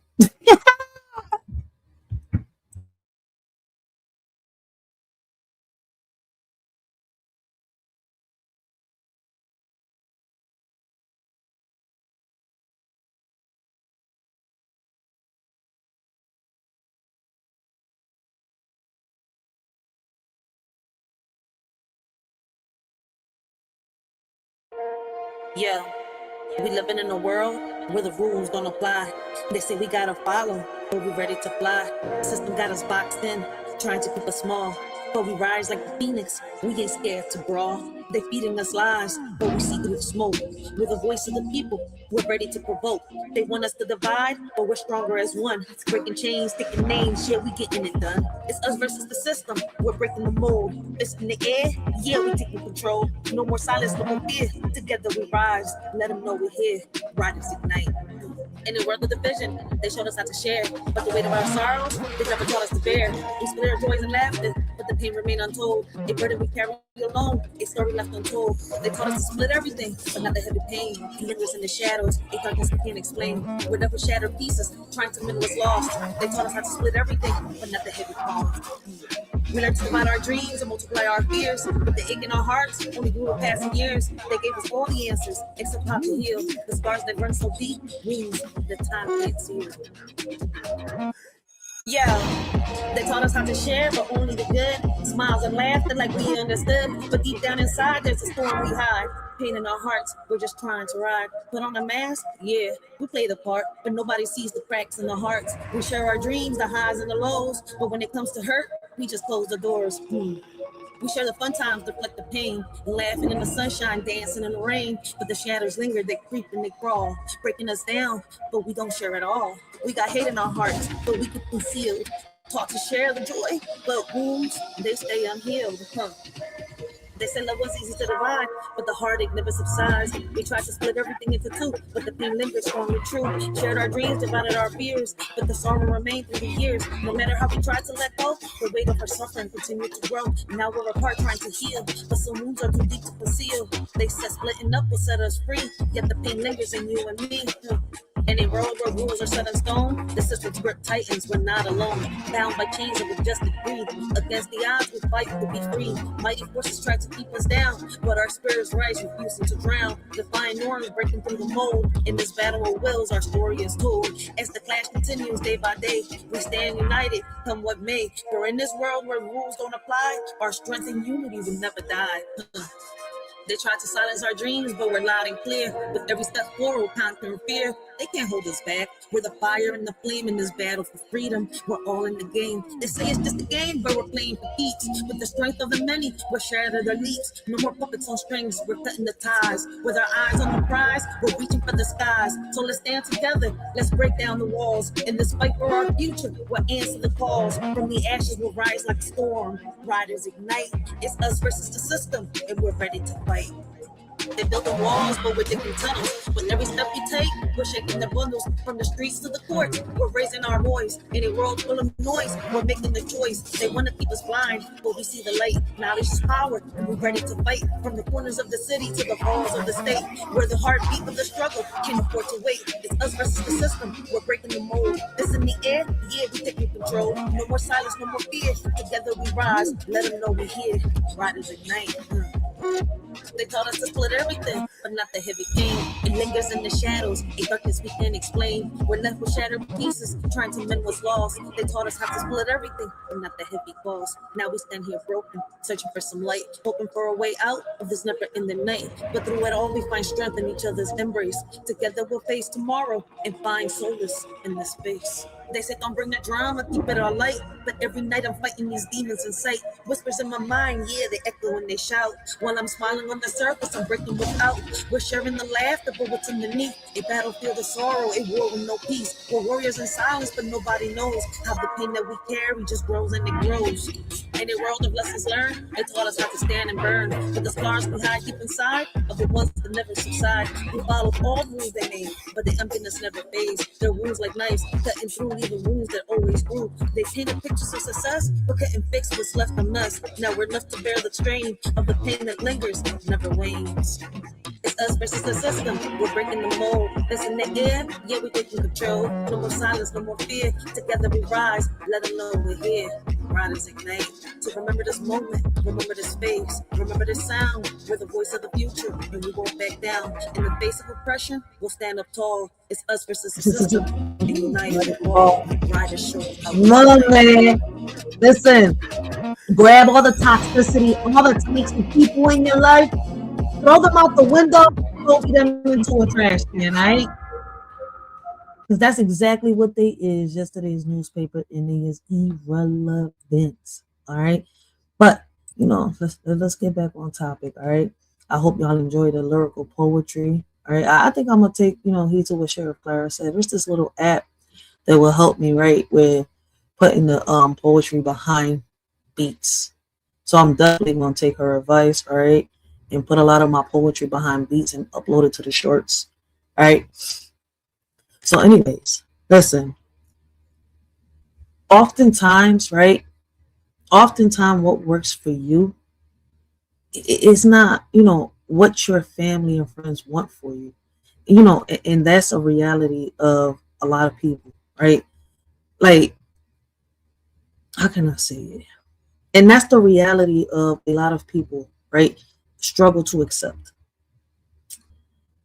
We grow up thinking that the people closest to us automatically know what's best. But sometimes their version for your life is, shaped by their fears, their limitations, or their expectations, not your purpose, right?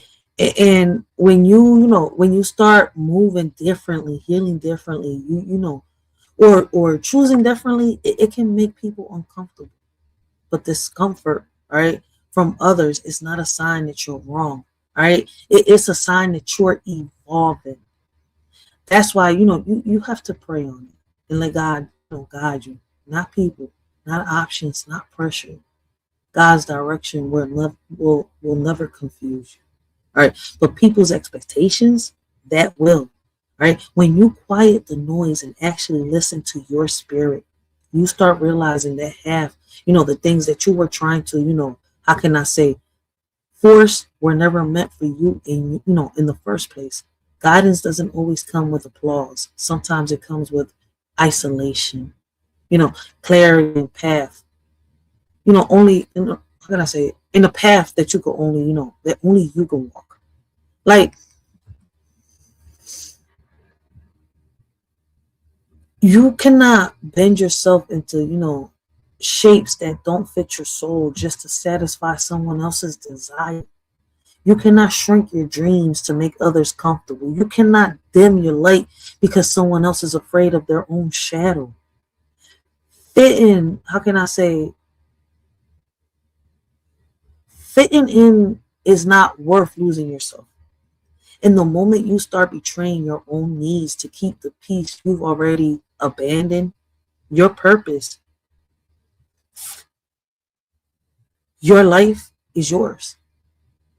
Right? Not a community project, not a family assignment, not a group design. Creating a healthy family, all right, starts with being mentally healthy yourself. You can't build stability on top of emotional chaos. You can't raise children with clarity if you're drowning in confusion. You can't model love if you're operating from wounds. Right? Healing is not selfish. It's, how can I say, foundational. Foundational. I can never say the word. Foundational. Damn. All right, listen, y'all get what I'm trying to say. All right, when you take care of your mind, your spirit, and your emotional well-being, right, you create a home where peace is normal, communication is safe, and love is not conditional. Right, but here's the part, right? People don't like to talk about becoming mentally healthy. Sometimes requires distance. All right, it requires boundaries. It requires saying no to people who are used to, you saying yes. It requires you stepping back from relationships that drain you, confuse you, or keep you stuck in old patterns. Healing forces you to evaluate who adds to your life and who subtracts from it. And that, and that evolution is not always pretty. Right? Unfortunately, this may mean severing ties with, certain people, even the people you love, even the people you grew up with. I experienced that myself, right? Like, I had a best friend I grew up with for years, and I had to step back because she was stuck in the past. She was not mature enough to be an adult, to be a parent.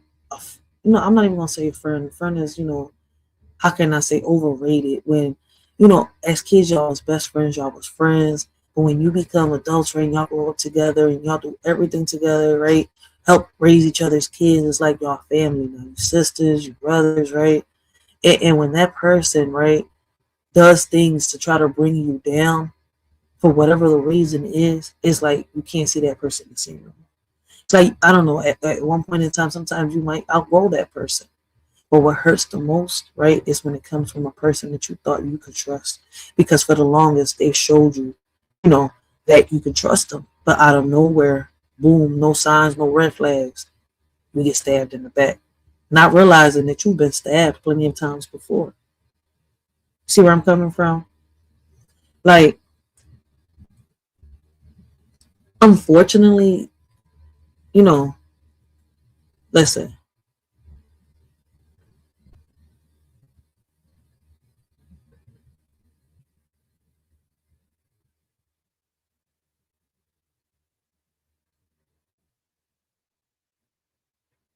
Listen, even the people that you share your blood with, you have to sometimes step away because friends or family sometimes, they be the first ones.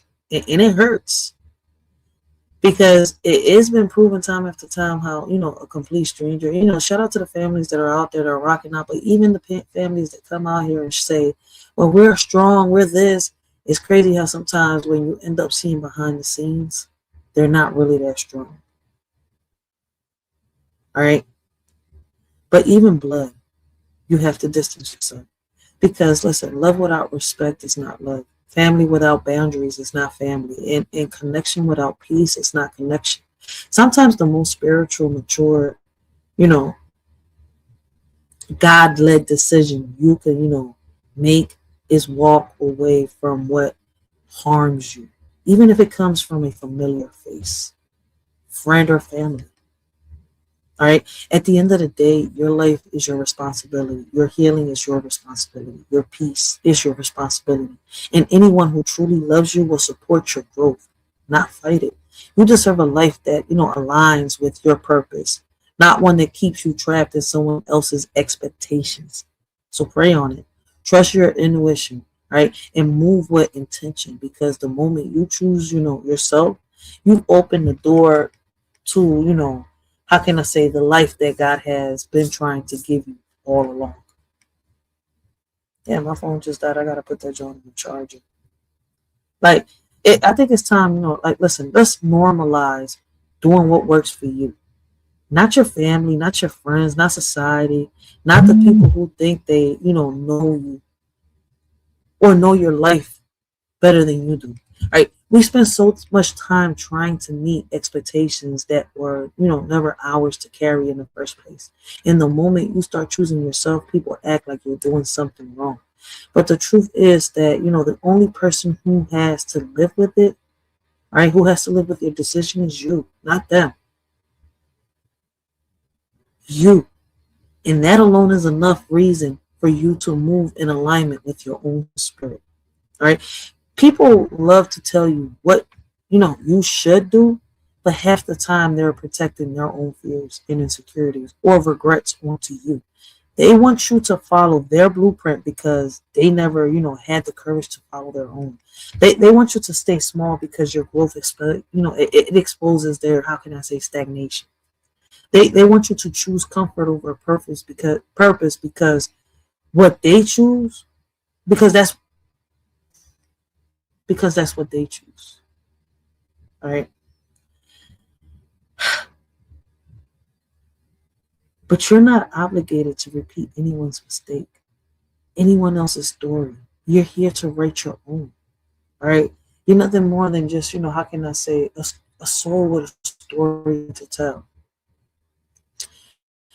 Family will sometimes guilt trip you into decisions that, don't serve you. Friends will sometimes pressure you into choices that don't align with your values. And society will, try to box you into roles that never asked that you never asked for.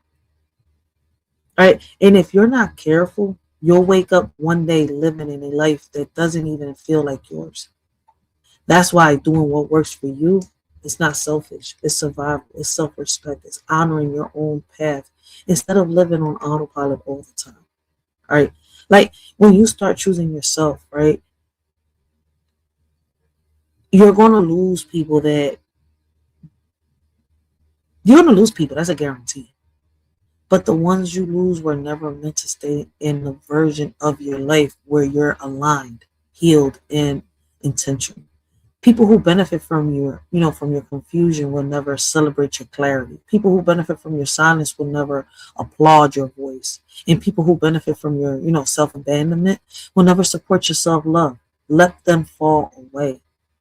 Doing what works for you also means listening to your intuition. My bad.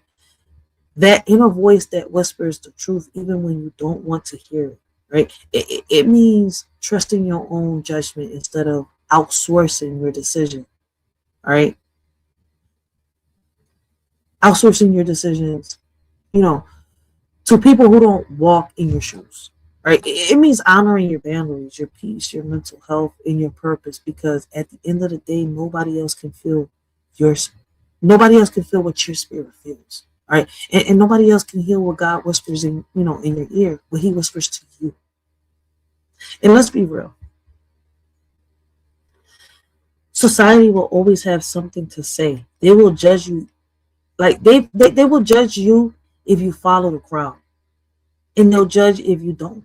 They'll judge if, they'll judge you for being quiet. All right. too loud, too ambitious, too emotional, too independent, too different. So why not just be yourself? Why not choose the path that actually brings you peace instead of the one that earns you, know, how can I say, your approval? Approval fades, right? And peace sustains. So yes, all right, let's normalize doing what works for you. Let's normalize choosing your own healing, your own timing, your own boundaries, all right, your own dreams. Let's normalize saying this, you know, in my life. And I'm going to, you know, how can I say it? Let's normalize saying I'm going to do this in my life. And I'm going to live in a way that, you know, honors me. Because the moment you stop living for others and start living for yourself, everything shifts. You know, your energy shifts, your relationship shifts, your purpose becomes clearer, and you finally step into, you know, how can I say, step into the life that was meant for you, not the ones others try to assign you, like if they're gods, like if they're dictators in your life. If you don't come, you know, from a healthy family, make sure a healthy family comes from you.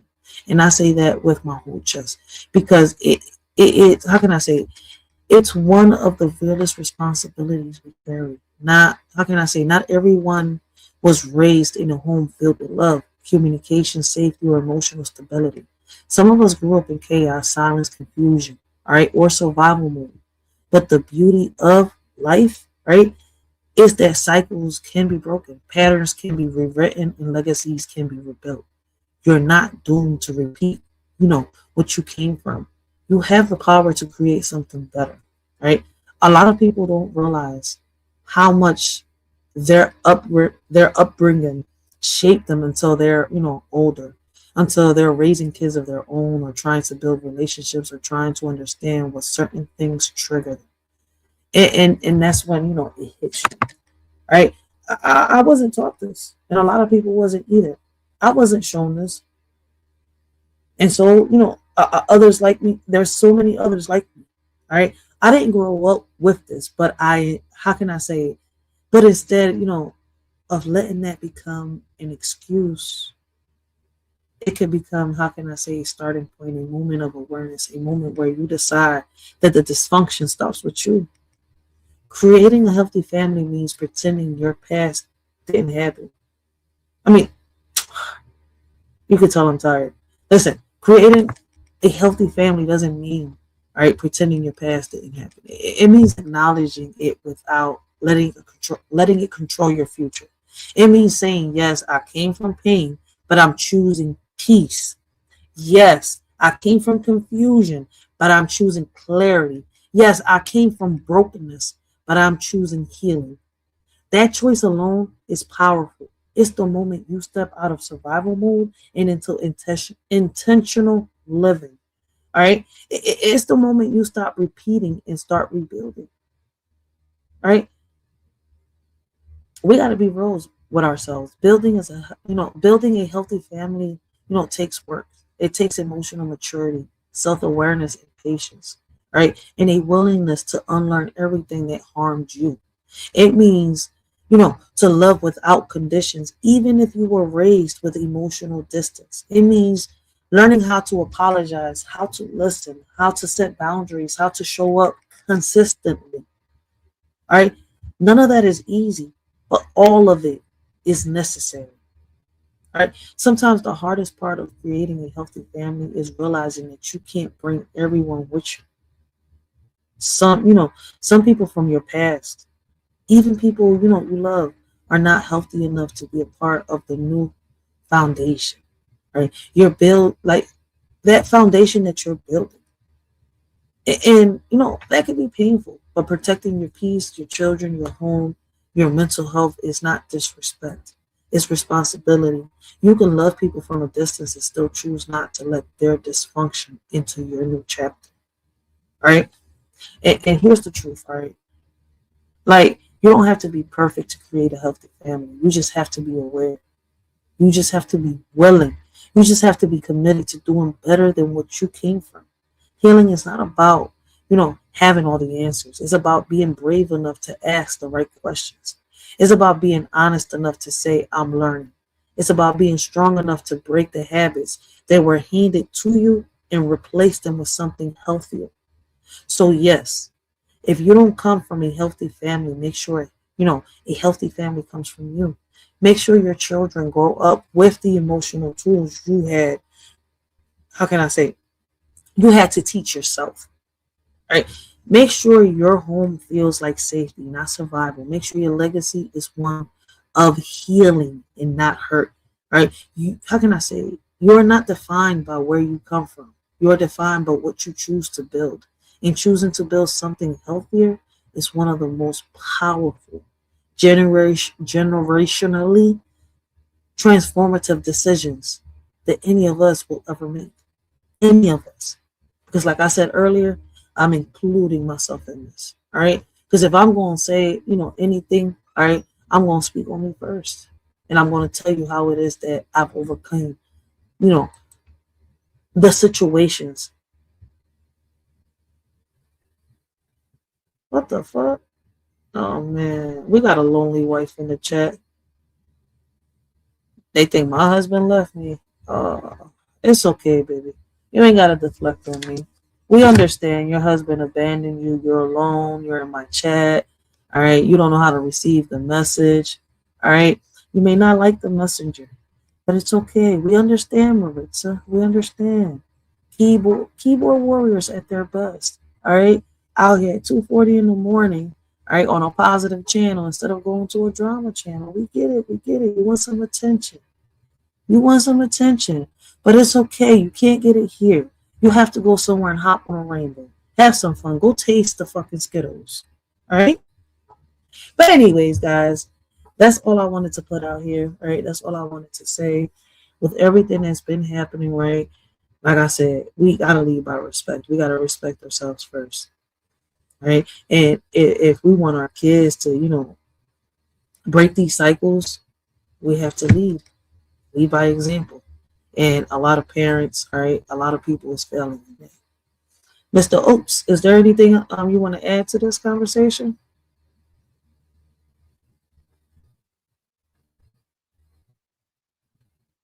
Try to give him a minute. Give him a mic check. Mic check. Mr. Oaks, you still there? I think Mr. Oaks fell asleep. But guys, I just wanted to put that out here. All right, we have to find a way to, and figure out how we can, each individual manifest, right? And in order to that manifest, all right, we have to find ways to heal, right? Blessings, Uncle L. Welcome to Philly, baby. We got Uncle L in the building. Uncle L, you have to catch the replay, man. I was talking about manifesting, healing, trauma. I played a little bit of Billy Carson, but then the word came up and we was having a conversation. I might pick up on the healing and trauma. We might do a part 3 somewhere around January, and we speak on some more on the manifesting and trauma, and we'll do the review and reactions to the Billy Carson video again, and we might finish it that day. I might end up just playing and giving some commentary. Because listen, we enter in 2026, all right? Me, when I let go, I let go. Everything that's toxic, all right, that was here this year is staying here this year. Because I'm moving into the new year. It's not a resolution. You see where I'm coming? I do this shit every day. Hey, what y'all fail to realize is, right, that January, listen, December 31st, right, is the day before January 1st. I ain't see a whole year past. I just see the next day, all right? And this is how I am every day. Listen, you got to learn how to let go. Right? Out of sight, out of mind. You can't let people knock you off your hinges. And like I tell people, man, y'all try to, listen, for those that try to use the past, you can't use my past against me. It's already been done. You see where I'm coming from? And if you're willing to try to do what they've done, I don't think you'll be here to survive. Not everybody has, the same past. You see where I'm coming from? Trying to use somebody's past against somebody could be tricky. Right? But when somebody has learned to, face their demons, you can't hurt them. And that's why I laugh when people try it, right? Because that shit backfires on them. I keep trying to tell motherfuckers, all right? Karma is my best friend, all right? While that bitch hunts them with no grace, I'll be back here on my little beach chair, Jack Daniels in one hand, Mary Jane in the other, all right? Can't hurt people that have already found a way to heal themselves. They have already looked in the mirror, all right? And have figured out how to, you know, how can I say, face that stranger that's looking back. But I think it's the oats to sleep, guys. With everything, you know, with all that being said, right? Like I said, I wanted to bring awareness, right? So many things coming, you know, happening here on these platforms, on and off of it, all right? And people are carrying their pain onto others, all right? Bleeding, all right? Gushing out their deep wounds, right? And bleeding onto others that didn't even hurt them. That didn't cause the wound to begin with. It's happening on here. It's happening, you know, off of social media. But we have to figure out, you know, how can I say, embrace our differences. And like I said earlier, I wasn't here to convert or change anybody. We're just here to talk, have conversations, and bring awareness. And with that being said, man, till next time, this is your Shorty Rachel. I hope all of y'all have a blessed and humble day and continue to have a blessed and humble day. And we out. They stumble, their guiding's weak indeed. In HP, we struggle, we fight for our lives. So let me spit these lyrics, unleashing the truth, letting my words freely glow. For HP is my blood, believe it or not. A shorty from Ponce representing my spot. Sometimes I look around, lost in a maze. Religiously, understand the 7 principles of hell. You understand the 7 demons within you. You understand that whole concept. It's a whole metaphysical concept. We ain't go over that, but anyway, so from a spiritual standpoint now,